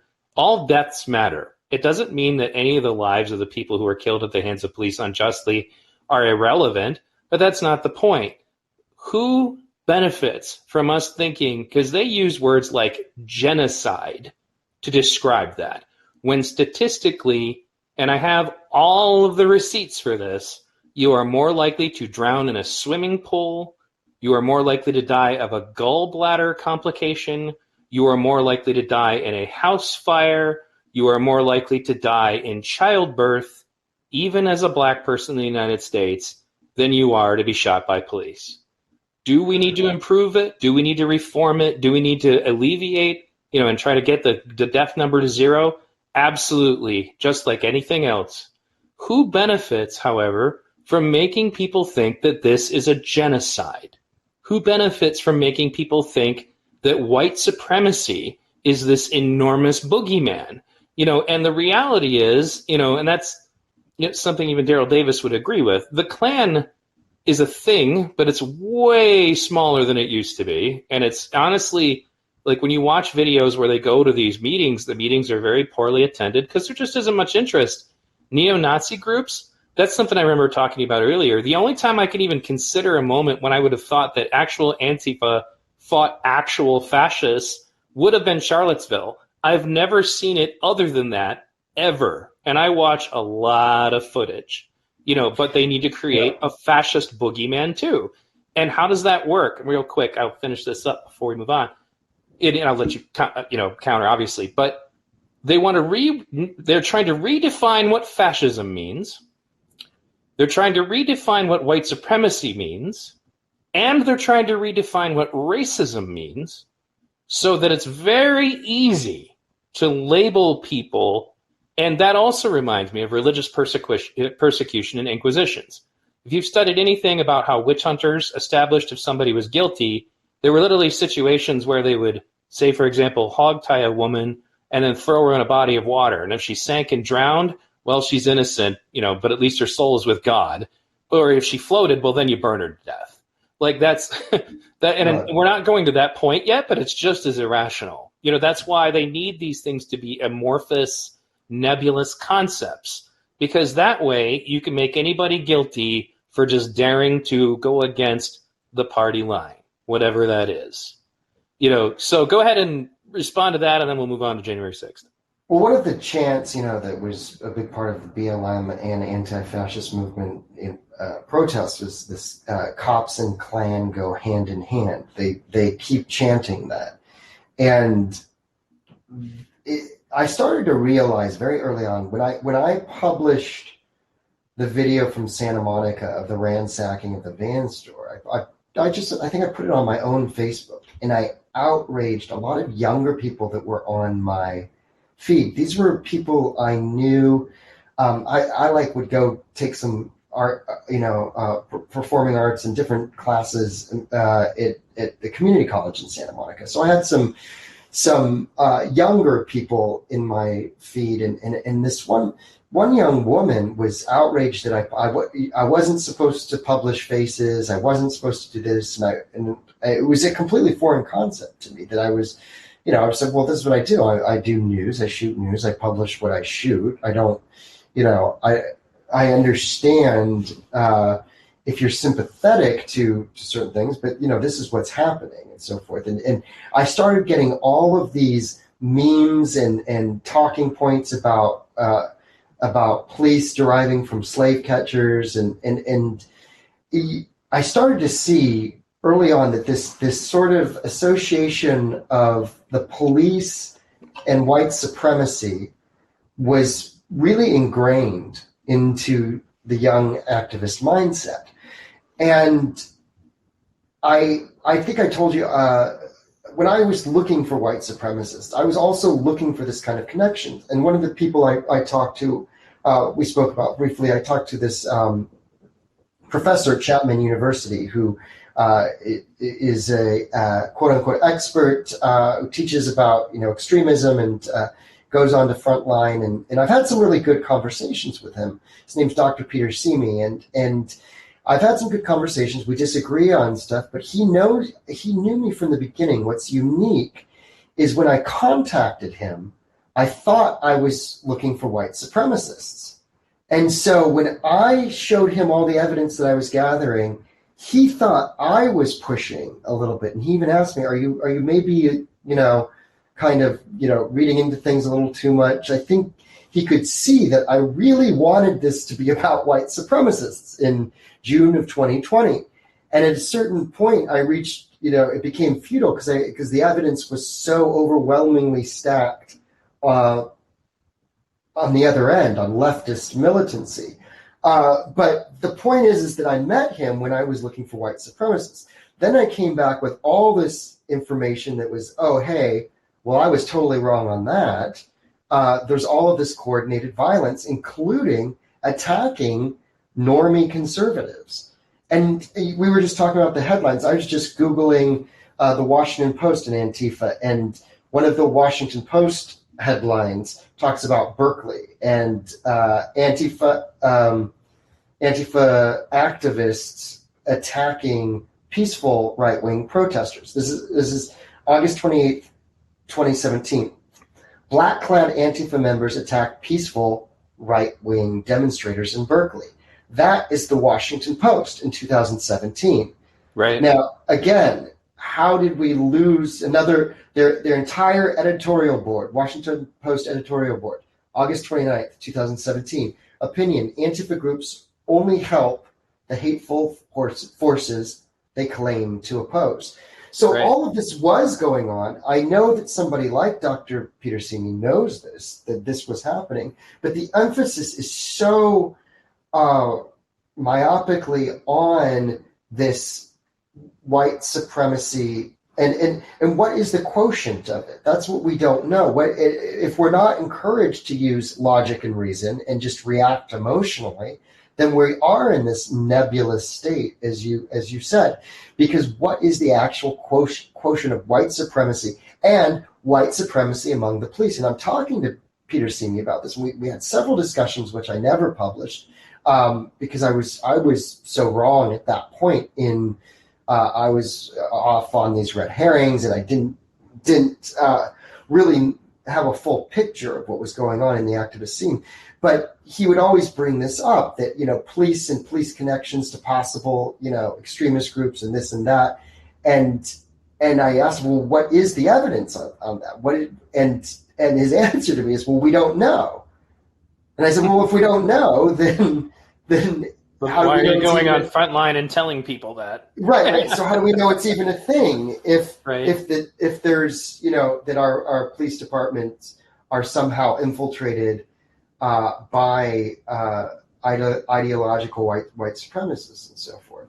And so it was, we were having these conversations, and I hope, you know, and this is somebody that I do enjoy talking to, although it becomes very obvious to me. I don't know if you're a professor in a university that it teaches extremism.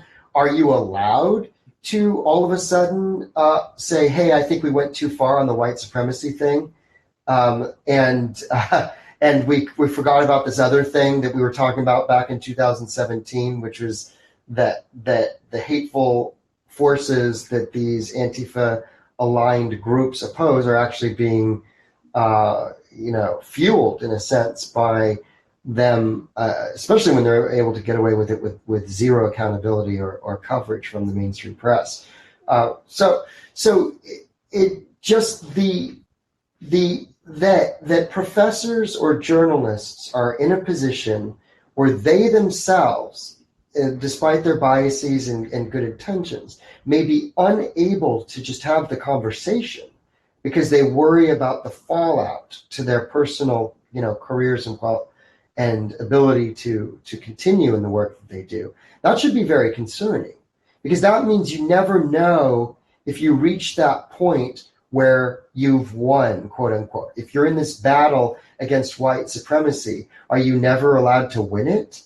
Is it possible that after Charlottesville, these are questions that I've asked, that I've asked an Antifa activist too, you know, how was not that the victory? You know, if those people who are ethno-nationalists are being held accountable and are coming out of it essentially with blood on their hands and facing charges and facing all of this fallout, well, how do you not see that victory? Do you need to move on to the next rung of conservatives? Is that what you really need to do to define yourselves being an anti-fascist, is to choose and cast another fascist to be against? Or are you willing to see that you've won against the fascists and then bring, you know, people under a larger tent of anti-fascism and being against anti-fascism in another way? Moderation, in some ways, is the best antidote to extremism and extreme, you know, any kind of, you know, definable fascism. Well, and I think the point that you made specifically about how it can't ever end, I would definitely want to comment on that. Go ahead and finish what you were going to say. Oh, just that moderation, you know, I'm thinking of, there's this one, I think it was in, whose interview was it?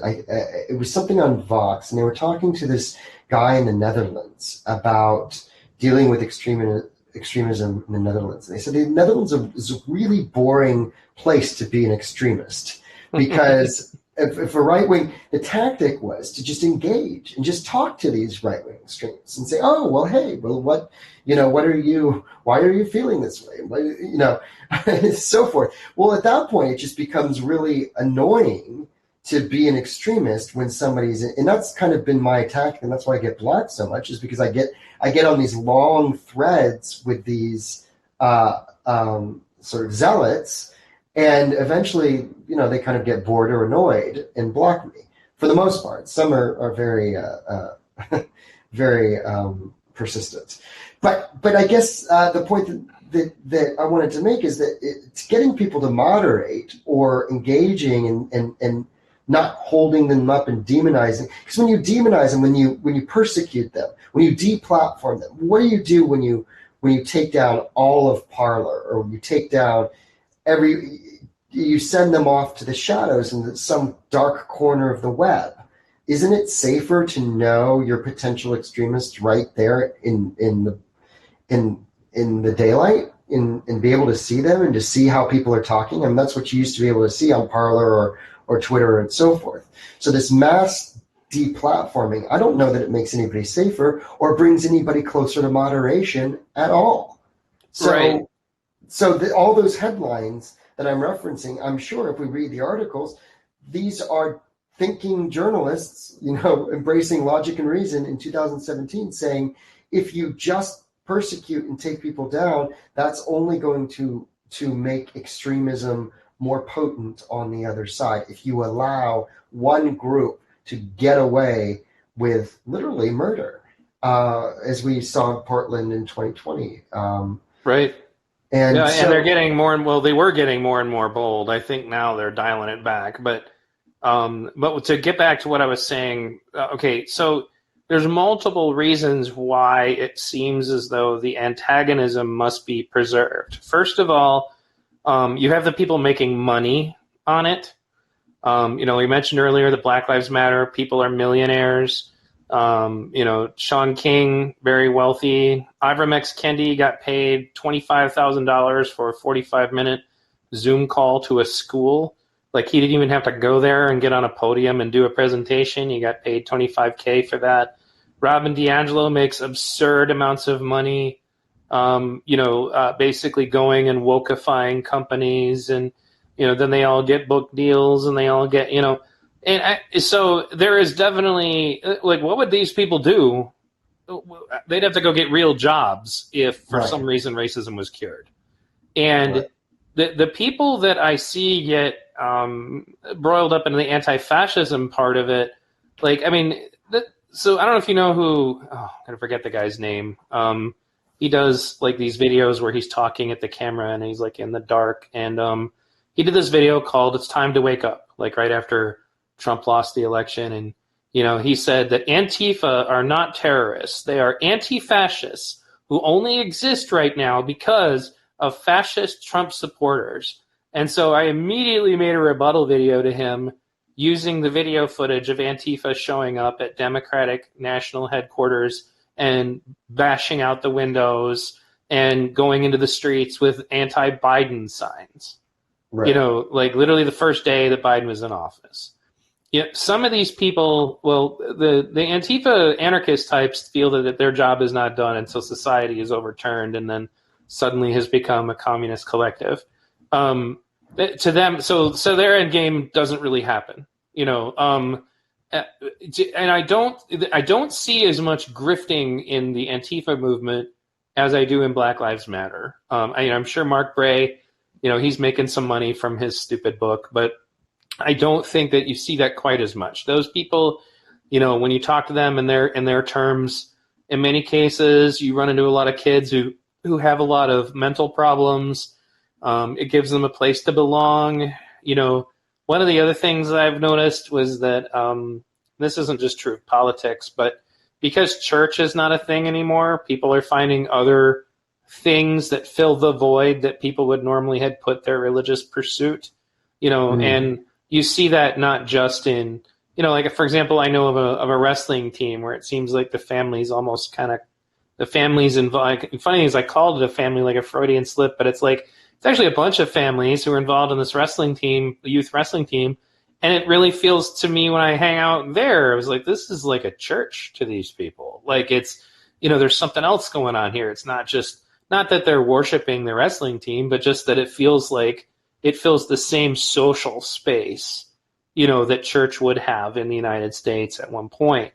But I guess there's definitely a motive to keep the fight going on. And I think that, when it comes to Antifa, as far as we just said, they're doing the work of the right and they don't realize it. And the real-time examples of this that I could think of is I know a lot of moderate Republicans who are now being labeled fascists, I might add. These are people who maybe not even might have even not voted for Trump. Like, they just didn't want to vote for Hillary.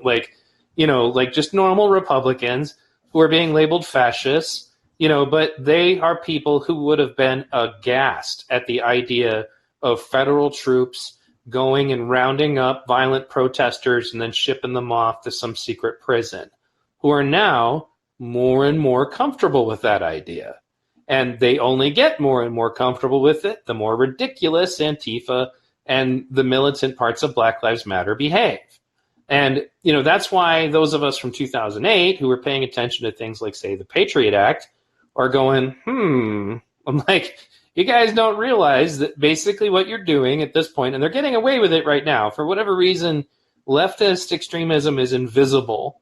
But, if in the event that they ever decide that they've, that they're done with the useful idiots, just like, Stalin and his useful idiots, or Adolf Hitler killing off his brown shirts, when they're done with you and they don't have any need of you anymore, then you're going to be out of the way.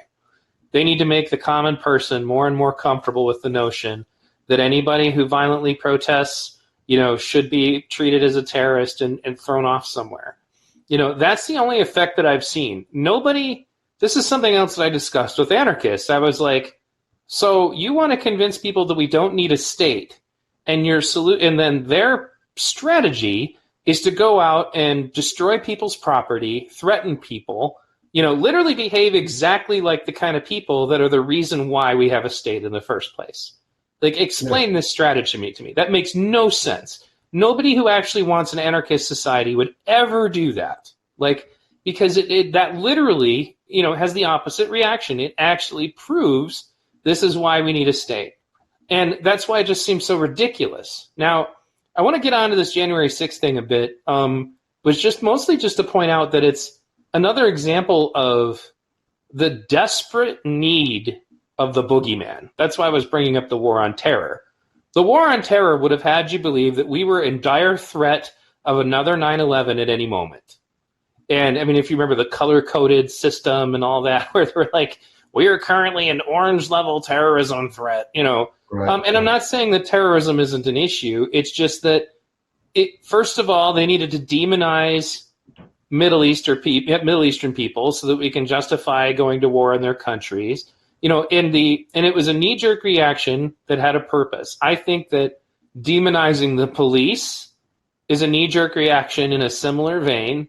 And I think that the characterization of anybody who is patriotic. Now, what I would connect that to is, I don't know if you've ever studied Yuri Bezmenov, but he was a KGB defector who came to the United States to warn us about the fact that the Soviet Union had already made efforts to try to destabilize our country. This was like back in the 80s. And ironically, a lot of the stuff that he said was going to happen happened, particularly when it comes to the infiltration of our education systems, the infiltration of our news, to just kind of become more and more communist friendly as time goes on. But basically there is a need to demonize patriotism itself. And that was actually one of the nails in the coffin for me with Antifa, was that they beat up a Bernie supporter because he had an American flag. Like that. Why are we doing that? Well, the reason why is, as Yuri pointed out, as a former KGB officer whose job it was to destabilize countries, patriotism is the cure. Making people proud of their country and wanting to come together under the flag is the cure for all of these destabilizing things. And that's why they need to demonize it. That's why they need to label it as fascism. Because if people actually started saying, let's come together as Americans and make our society better, then that actually will undo a lot of the things that they're doing. And that's why they demonize it. When it comes to what goes on at the Capitol, I've watched a crazy amount of footage because that's how I investigate things. And I look at things in the raw. I really don't, for example, I watch some of Andy Ngo's clips. I take a lot of them with the understanding that Andy Ngo kind of has a certain slant on things he's looking for, but at the same time, so does Loader and so does so many of these other people. But I just try to watch the raw footage. In many cases, there's plenty you can learn from just watching the raw footage, and you don't need to read anybody's spin on it. You don't need to listen to anybody's spin on it. And even on my own show, I just say, this is what I think I see. You guys, react any way you want. And I try to use as much raw footage as possible. It's also why I'm not monetized, because you can't be monetized and show a lot of the footage I show. But the point is when it came to January 6th, they really were desperate to have some kind of material proof of the white supremacist Trump MAGA hat wearing racist boogeyman, and January 6th gave them that, and they're trying to milk it dry until they kill the cow, and the reason for that is that the reality of it just doesn't add up. Like I know Trump supporters. One of the reasons why you probably saw so few Proud Boys, and one of the reasons why frequently the Proud Boys they don't show up because they can't get the numbers, is the reality is there is not an enormous amount of support for lawless activism on the part of most of the people that I interact with on the right. I'm not saying that there are people who don't want to do that. There are certainly people who talk about it on the internet, or say that they might like to do something.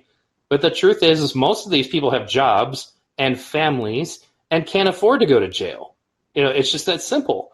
Whereas the Antifa kids, aside from the fact, like you brought up the lawyers threatening you, there's something weird that goes on with the prosecutors in Portland, and a lot of these places just let these people go. Like the prosecutor in the Kyle Rittenhouse case. I actually gave them the information that led to the arrest of the first shooter. He was let off on $1,000 bond. And they haven't pushed forward anything on prosecuting him for his part in what led to those shootings. Really?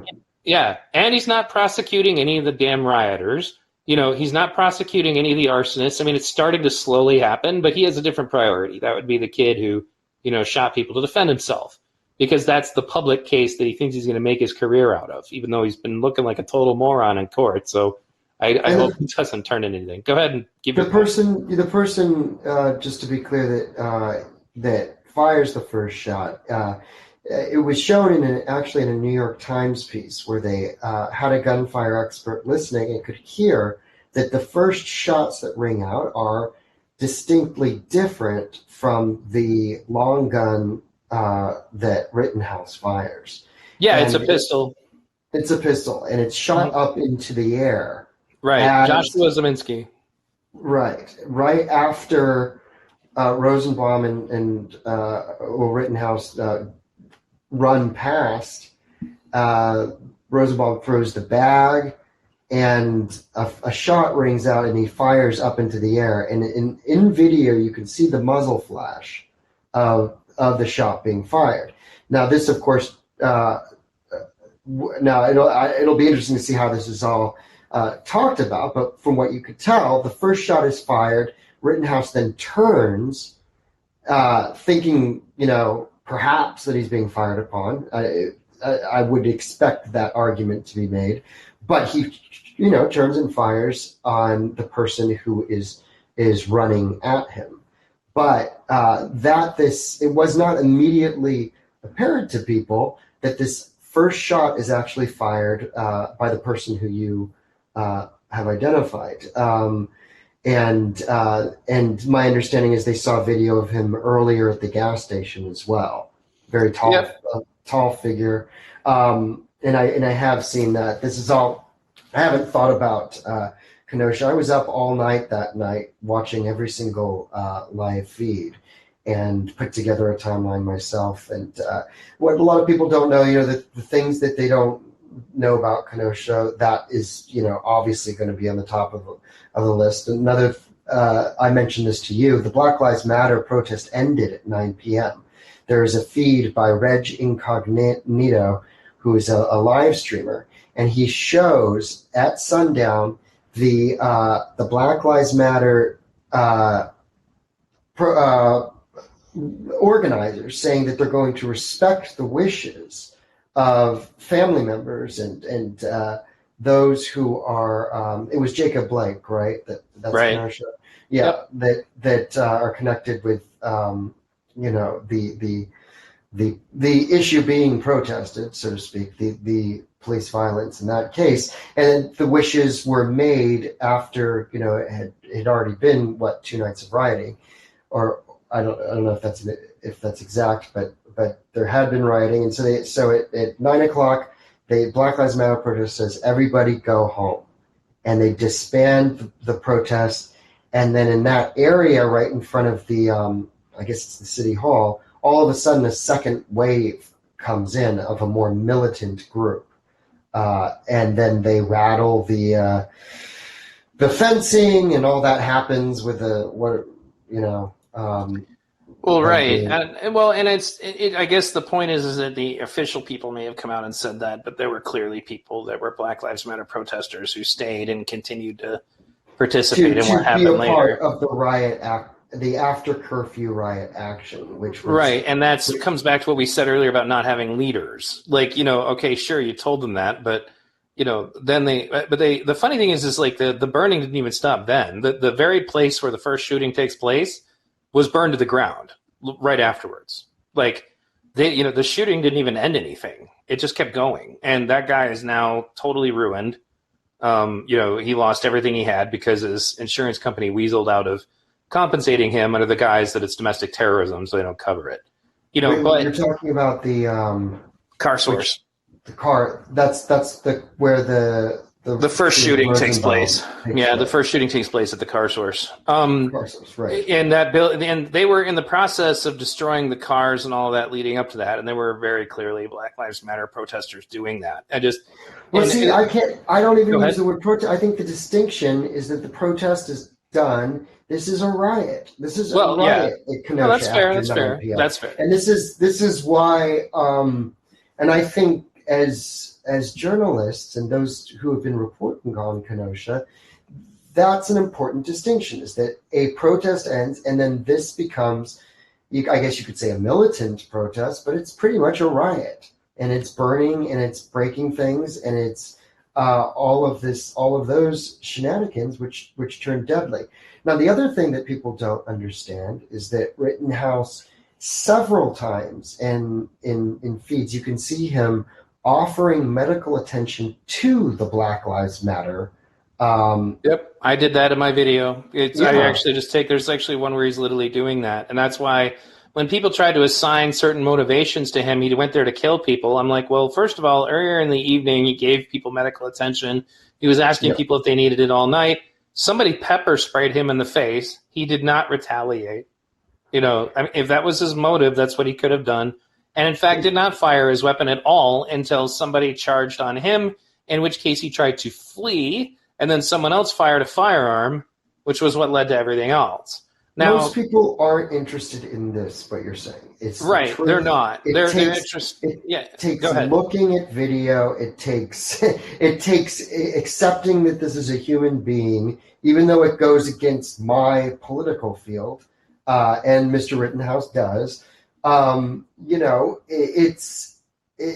not interested in that. They want to demonize and score points and just be assholes. Well, that's primarily where we are. The example, and this kind of segues really well into January 6th, was that the analogy that I give is like, let's say we're in middle school gym and we're playing volleyball, and the teacher calls a point for our team.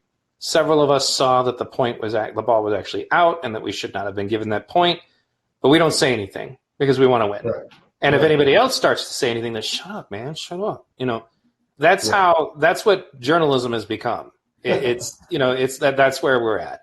Yeah. And when it came to January 6th, I was saying we needed to demonize this enormous group of people. And what I noticed from watching all the footage was just that there were people from varying levels of radicalization that were present. So yes, there were people that wanted to go and do, some violent things. Ironically, nobody had any weapons, which I found interesting.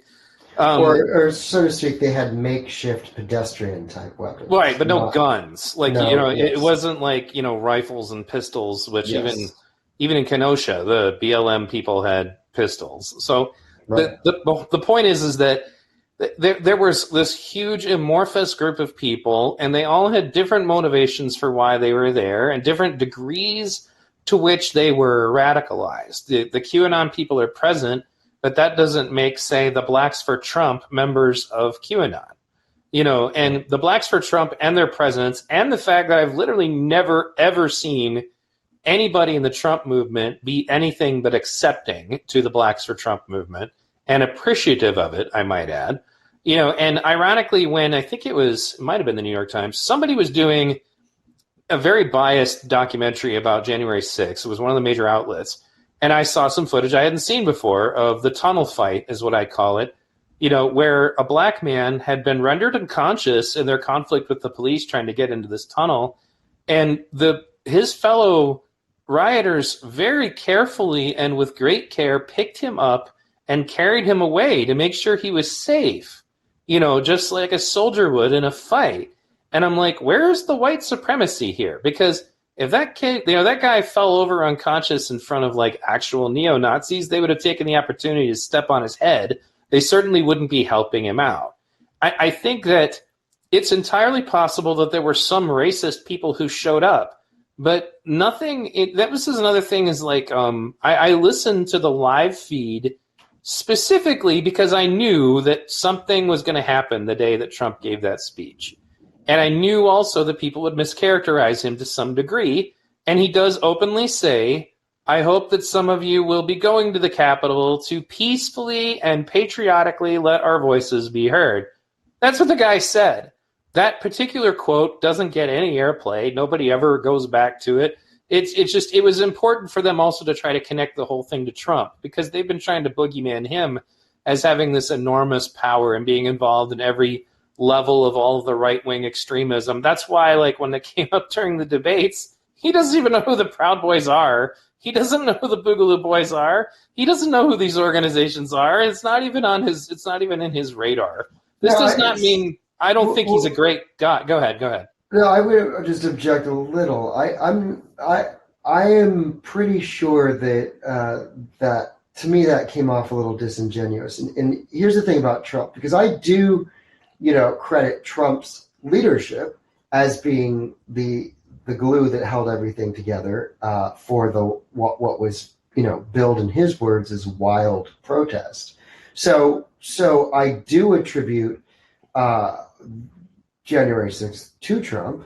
That was what unified everybody that was there. I think that that you're talking about, I think it's the second debate between Biden and Trump in which he sort of infamously says, Proud Boys, stand back, stand by. Right? Yeah, and he looked at them and said, fine, pick a group. What are they? Proud Boys, stand back and stand by. So he doesn't not know who they are. The other thing is that, Roger Stone has not been, I think there's still more that we're going to hear as far as Roger Stone's involvement. I mean, it's hard because all this stuff gets muddled and you can't tell what is droning on and what is actually relevant. Right. But, Roger Stone has this connection with the Proud Boys, that he was essentially Enrique Tarrio's mentor. And I've interviewed and spoken to, though it's not published because it ultimately, would work against me getting guests, is what I realized. I had this interview right. with Enrique Tarrio. But I did interview, and I only released it for a short time when he was arrested because I found it to be newsworthy. Yet there's a lot that, I would even as a journalist interview him again. But some interesting notes. So he considers Roger Stone his mentor. When you would call his cell phone, you would get Roger Stone's voice. If Tarrio was not to pick up, the outgoing message was Roger Stone saying, "This is Roger Stone. You've reached Enrique Tarrio's phone." So there's all of these weird kind of tidbits as far as. And I feel I need to clarify. I'm not saying that Trump is some kind, benevolent soul who is, I do think he expected there to be some really loud people. I don't think necessarily that it was his intention that they would go into the Capitol and string people up. I want to be clear. My attitude about this is not in so much about giving Trump credit as it is that I think people give him too much credit. It's not that I think, for example, that it's possible he's aware that such organizations exist. I don't think he even spends a day thinking about it. I don't think it's even on his radar, not because he's above them, but because he may not even have the capacity to be able to put all of these things and put them into their place. He doesn't strike me as being very bright. That's what I'm getting at, is that I think that people are assigning way too much mental faculty to this guy. I think that he's playing a character. Because it used to be my job to analyze candidates. And back in 2016, when I worked for Senator Gravel, I was like, well, for one thing, they're all very much underestimating Trump and they're underestimating Bernie Sanders. And it's because people are kind of sick of the cookie cutter plastic characters like Cruz and the Democrats had their characters that are just like that. And people are done with that, so the other part of it is that, Trump and Bernie were both speaking to the actual problems of the American people at the time. That's why they were having so much success. And, Andrew Yang tried to point this out when he was on the debate stage. He's like, if you guys keep thinking all of our problems are because of Donald Trump, you clearly don't really grasp what's going on. You don't understand that Trump is like the symptom. He's the runny nose to your virus. He's not the virus. And I guess before I go too far on that, I just wanted to clarify that it's not about me thinking that, I think it's more about him just not really fully getting what was going to go down. I don't think he expected it to go as far as it did. But it also doesn't change the fact that it comes back down to there were plenty of people, and I came across footage of this, who were there just to peacefully protest, to do exactly what he said. And that they thought that's what they were supposed to do. And then there were other people. In fact, there's a scene I remember where there were Trump supporters going, "What the hell are you doing?" to this guy who was like bashing down some windows. Like they were trying to stop him. The problem, this was another thing, when I'm watching all this footage of January 6th, is it's a really big place. So like there's so many different entrances. And so that's what allowed the stupid, like inaccurate, the cops just let them in nonsense to happen. Then I went and watched the tunnel battle. Just the video that I watched went on for like 45 minutes, and it looked like a medieval siege, where these people are, smacking at each other, shooting bear mace at each other, hitting each other with blunt weapons. I'm like, this is not the cops letting them in. Right. Well, now the cops do let them in. See, what people don't understand is the scale of, and this is what journalists have never communicated accurately because they weren't there. Most of the people who write about January the 6th weren't there at January the 6th. Right. So they don't have an understanding of the scale and the scope. And what you have to understand is when you get to the Capitol, like the lawn, you have like 3 football fields to go to get up to the rotunda area. So it was massive. I described it as a Coachella or some kind of music festival size crowd or arena size crowd. Imagine if you're at a basketball game. So it's like 30 to 40,000 perhaps. And you're trying to get through that crowd. And it's like being at a rock concert where you come to total gridlock and you think you're not going to possibly be able to move more, but somehow you manage to burrow in a little further. And then you had to go up this sort of scaffolding, and people were going right up the scaffolding and up to the risers to kind of try to get up. It was all very dangerous. And then you get up to the upper terrace area. Now, this is just the west side. There's also an east side of the Capitol where the Oath Keepers were, where I think they did just let people in at one point on the east side. Oh, right. And I know they did at some places. That's what I was getting at, is that there's so many entrances to this place. Like and it was massive, and there was so much going on. And what you said is, and I had a conservative activist who said, Jeremy, do you ever report that there were many of us there that were peacefully protesting? And I kind of said, yes, I do mention it here and there. I mean, it's, let's face it, though, the 1,000 people or 800 people who go into the Capitol, or the 1,000 to, 2,000 that were insurrecting, are the ones who are going to, essentially dominate the headlines. That's just the fact of the way it is.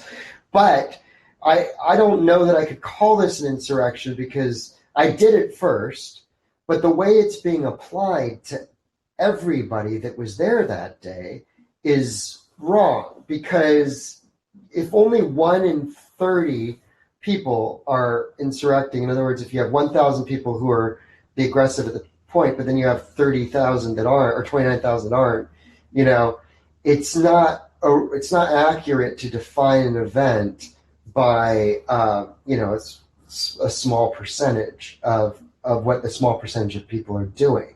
Well, so what do you call it? And this is actually brings up one of the most interesting conversations about just shortly after January 6th was Peter Gelderloos, a anarchist writer who lives in Spain, who's from the United States, but has written for Crime Think and It's Going Down. In an interview, he touches on these points that you make, that Trump isn't necessarily competent, that calling this a coup is absurd. This is from an insurrectionary anarchist point of view. He goes on and he says, "All right, everybody, I know this is tough to talk about because we're using terms that are near and dear to our heart, like insurrection, Right. And then he goes on to say, you can't really call this a coup. For an actual coup, there are all these points of power that Trump would have had his pulse on, whether it's the military or the press or Congress itself. And essentially, Trump didn't have any of them under his control. Right. So, that was the point I was going to make, was just like, and I've made this on other podcasts. Let's say we go absolutely scorched earth and the people who showed up in the Senate kill Nancy Pelosi, kill even Mike Pence. We'll say they just kill everybody, right? That what is the military suddenly just going to go, oh, okay, I guess you guys are in charge now? Like, is the Pentagon, everybody else just going to fall in line? Because there are still, right. Yeah. There are still people in Congress saying we were that close to losing our democracy. No, you weren't. Like, even if the worst things happened, that's not what would have happened. Like, that's exactly right. And that's the point that Gelderloos, this anarchist makes, that Trump didn't have his pulse on any of those points of power. He didn't have that. So to call it a coup is disingenuous. And he says, what's funny is that he pivots then into wokeism. He says, we do know what to call this. It was a white riot. Right. Of course it is. Yes, a white riot. Yes. No, well, I do call it the Capitol riot. I do call it the Capitol riot. I do. Right, not it was call at the Capitol. There's no question. But no, But they needed it to be about racism, because then they could not talk about the valid concerns that Trump supporters have. That's what they needed to be about, and that's why I said that. Ironically, even the invalid concerns, that's fine too. If you just engage in some sort of discussion and say, well, this is why I think those concerns are invalid. But if you just filter it through the prism of race, then you immediately just get to dismiss their concerns, even though their concerns for the most part are government overreach. I mean, a lot of what people, the Southern Poverty Law Center said this was a push to, further white supremacy and so forth. Well, how do you say that if nobody's talking about white supremacy in that crowd? What I heard people talking about was government overreach. Some people were talking about Antifa and Black Lives Matter being able to do this. One sign that I saw said, "Now we revolt." So what were people's concerns? Big tech, censorship, all this stuff, mandates, government overreach. White supremacy was so far, like, if you were there and you were doing an honest attempt to try to understand who are these people, like if you came from another country or another planet and we're trying to figure out who are these people, what do they want, white supremacy would not even cross the radar, because you would have to find these outliers and interpret their symbols, the Confederate flag, for example, as such. And and those were outliers. I never saw a racist, and I looked for stuff like that. I was looking for guns. I was looking for racist imagery. Now, we do know that there is a guy with the hoodie that says Camp Auschwitz and so forth, and we know that these people exist, but how representative are they of that mass populace? Well, and here's another one. Imagine this, okay? Let's imagine that, say, in Portland or in Los Angeles, an unarmed Antifa activist was gunned down by a police officer while trying to say get into the state capitol. Or an unarmed Black Lives Matter protester was gunned down trying to get into the mayor's office. How would that ever have been received? It certainly would not have been received anything the way Ashley Babbitt was. And again, I don't advocate for what Ashley Babbitt was trying to do, but the reality is that the characterizations around Ashley in comparison to what would have happened if any kind of government agency ever just shot an unarmed protester trying to get into a federal building, like that kind of gives you an idea of the scope of the chasm when it comes to how people look at this situation. I'm not convinced that Ashley Babbitt was a threat to anybody. I think she was she was definitely going somewhere she shouldn't have been. But, that brings me back to the comparisons, which is why I made the hindsight is always 2020 video, was that there was stuff that was done throughout the summer and fall of attacking federal buildings, and was it the Capitol? No. But honestly, one of the biggest indicators that it wasn't Antifa is that nothing was burned, and very little destruction actually took place. I don't think, but there are definitely people those people I was telling you about who destroyed or attacked the Antifa group that attacked the Democratic headquarters. The flyer that they passed out literally had a White House in flames on it. So it's not as though Antifa would not have done something like attacking the Capitol. Well, see, that's what's so remarkable is what people don't know is that on the anniversary of Occupy Wall Street, there was a scheduled quote-unquote White House siege that was being promoted on Twitter and getting very little traction.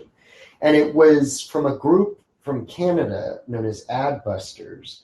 I actually interviewed Kalle Lassen, who works with them, and he claims to have been part of some of the big Occupy push in, I believe, in New York and so forth. Their organization says that they're part of that, and I don't know what the truth of certain claims of organization when it comes to Occupy Wall Street. But in any case, this was a group that on the anniversary, I guess would have been the 9th year anniversary of Occupy Wall Street, wanted to launch a White House siege. And there were these flyers going around, and they weren't getting that much traction.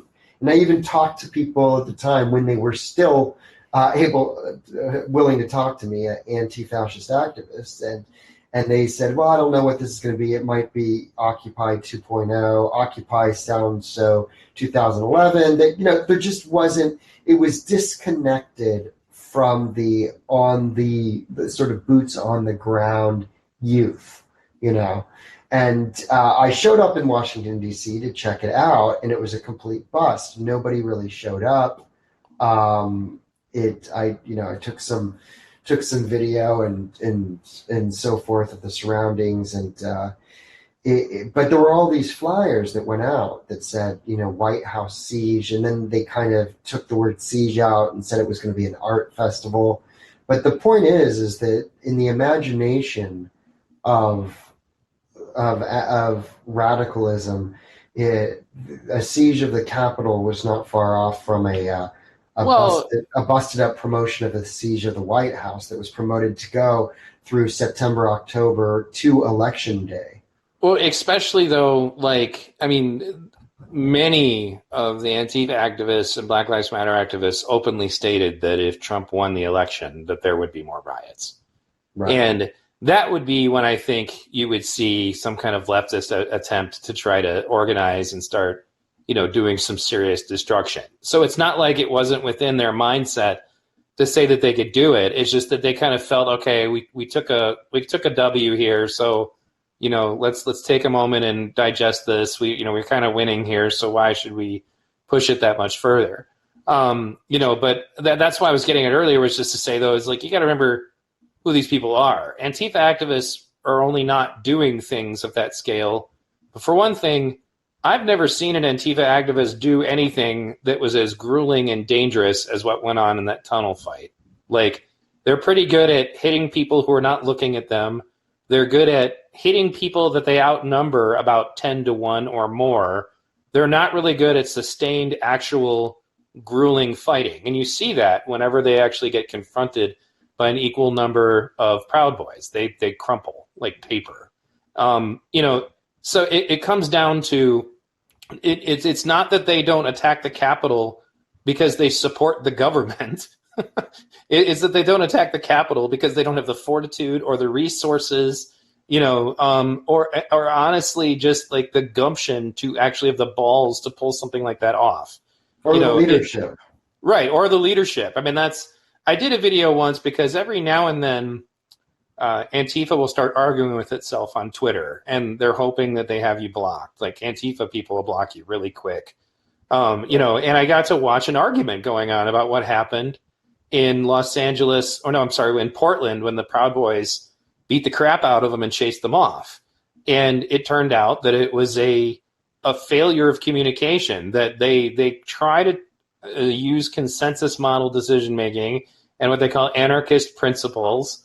I actually, like I said earlier, I don't think consensus decision making is bad. I do think if you're going to have any kind of a confrontation with somebody, I would not be trying to have a consensus committee meeting every time we make military decisions, but they were arguing about where they were going to go, that they were in Portland hoping that the Proud Boys would attack them there, and they weren't. And so the Proud Boys assembled over at that Kmart, and so then some of them say, well, hey, let's go confront them. We're supposed to confront them wherever they are. And then some people on whatever their communications systems were said, yeah, we're all going, like started speaking for the Black Bloc as a whole. And that led to the portion of them showing up at Kmart who got the crap beat out of them. And the funny thing is that it still looked to me like they still outnumbered the Proud Boys that were present, but they weren't ready for one thing, a group that's not afraid of them, a group that's prepared for them, and a group that's going to go ahead and take it to them. They do much better, doing things like attacking people who are by themselves, like they did at the Wii Spa, in situations like that. And that's one of the other reasons why I kind of laugh at them. I'm like, you have no freaking clue. Like, I talk to Antifa people who compare themselves to the Viet Cong, and I'm like, you realize that you would never survive a day in the life of a Viet Cong soldier. Don't be ridiculous. And like, you disobey orders, they shoot you in the Viet Cong. It's not a question of, well, my anarchist principles, you're an authoritarian. No, you're dead. Like that. There's no tolerance for that kind of crap, among those people. Never, ever. The NVA, would also shoot you. Anyway, my point was to say that when it coming back to January 6th, I see that it was like you said, there was multiple entrances, there's multiple things going on, there's multiple different kinds of people being there, and there are people who, and also they want to demonize everybody who was there. Like, actually, so the Gravel Institute, because I worked for Senator Mike Gravel, they put out a post saying that anybody that voted for Trump or was in any way involved with January 6th should not be allowed to be employed. So I literally picked up my phone and called Senator Mike Gravel and went, hey, this is what's being said in your name. And he said, you contact them immediately and tell them to take it down. Because it was ridiculous. You can't go that far. That's why Crystal Ball, who did Rising and now does Breaking Points, pointed out that we're creating a scenario where it's like, okay, so what are you going to do with the Trumpers now? Do they get to live? Are they allowed to exist here? And if they're not, then what? Like, what are you going to do? It's like we keep creating an environment. I'm not doing the best job of articulating it, but we're creating an environment where now we can't live together. So what's next? And it's not going to be pleasant. And I think that, that, and then kind of segueing is to say that in the long run, for one thing, this has always been true to some extent about humans, but I'm seeing it now in a level I've never seen it before, which is if you were attacking a federal building on January 6th, to one side, you're a rioter. To the other side, you're a freedom fighter.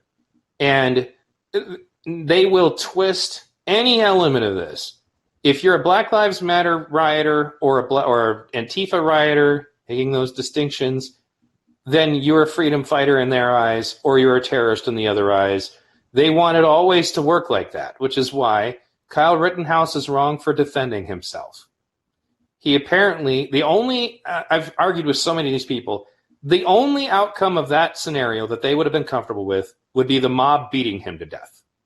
And what was fresh in my mind right before that happened was the guy who got kicked in the head in Portland by Marquis Love, ironic name, for trying to drive his truck away, and brutally beat him. And that's what was going through my head was like, God, if I was that kid, I'm not freaking letting that mob take me down because I know what's happening next. But it doesn't matter that they attacked him first. He should have just died. And he's a murderer because he killed anybody in their group. And the other hypocrisies. So it's acceptable. Okay, so for example, the thing that just came out is everybody's whining about the judge saying that we can't call the people he shot victims. The reason you can't is because currently there's an active investigation wherein a claim of self-defense is being made. So until or if Kyle Rittenhouse is actually proven to be a murderer, then they're not victims. They're attackers. Nobody can accept that.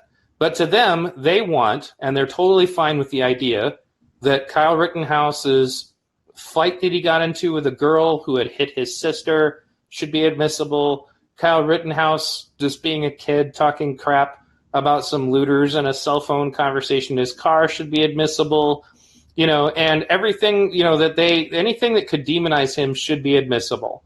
But what should never be admissible to those people is we're not allowed to talk about the fact that Joseph Rosenbaum raped 5 boys between the ages of 9 and 11 years old, and not just fondled, forcibly sodomized and forced them to give him oral sex. This is not a good person. And they still deny that that's true. I've had to literally pull out the court documents. We're not allowed to talk about that because that's not relevant to the trial. We're not allowed to talk about Anthony Huber having a history of domestic violence, including strangulation and false imprisonment, which is basically not allowing somebody to leave, beating people up. And that's just, none of those things are allowed. And the reason why I'm saying this is that this should just be kind of like a thing that 2 kids do to each other. They have, maybe your siblings are arguing or whatever, but we are adults, and it's very clear that now, it's one of the things that Yuri Bezmenov says about what happens to a nation that's been demoralized by Soviet, systems of demoralizing and destabilizing, is that people, regardless of a large quantity of information, will no longer be able to come to rational consensus and decisions, that no amount of true information will matter anymore. And that really rung with me because that's exactly what it's like talking in the Twitterverse you're talking about. That's exactly what it's like on Facebook. And you can get people to back off a little bit, but the reality is that somebody has a vested interest in getting us to fight each other, and in a way that is dehumanizing. That's why when, we talk about mob justice, they say they want to abolish the police and just have community justice. Well, they'd have killed Kyle Rittenhouse.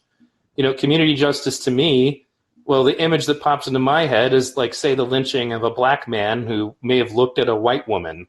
It's the community cannot be trusted to enact community justice, but they would have been just fine with, people killing Kyle Rittenhouse.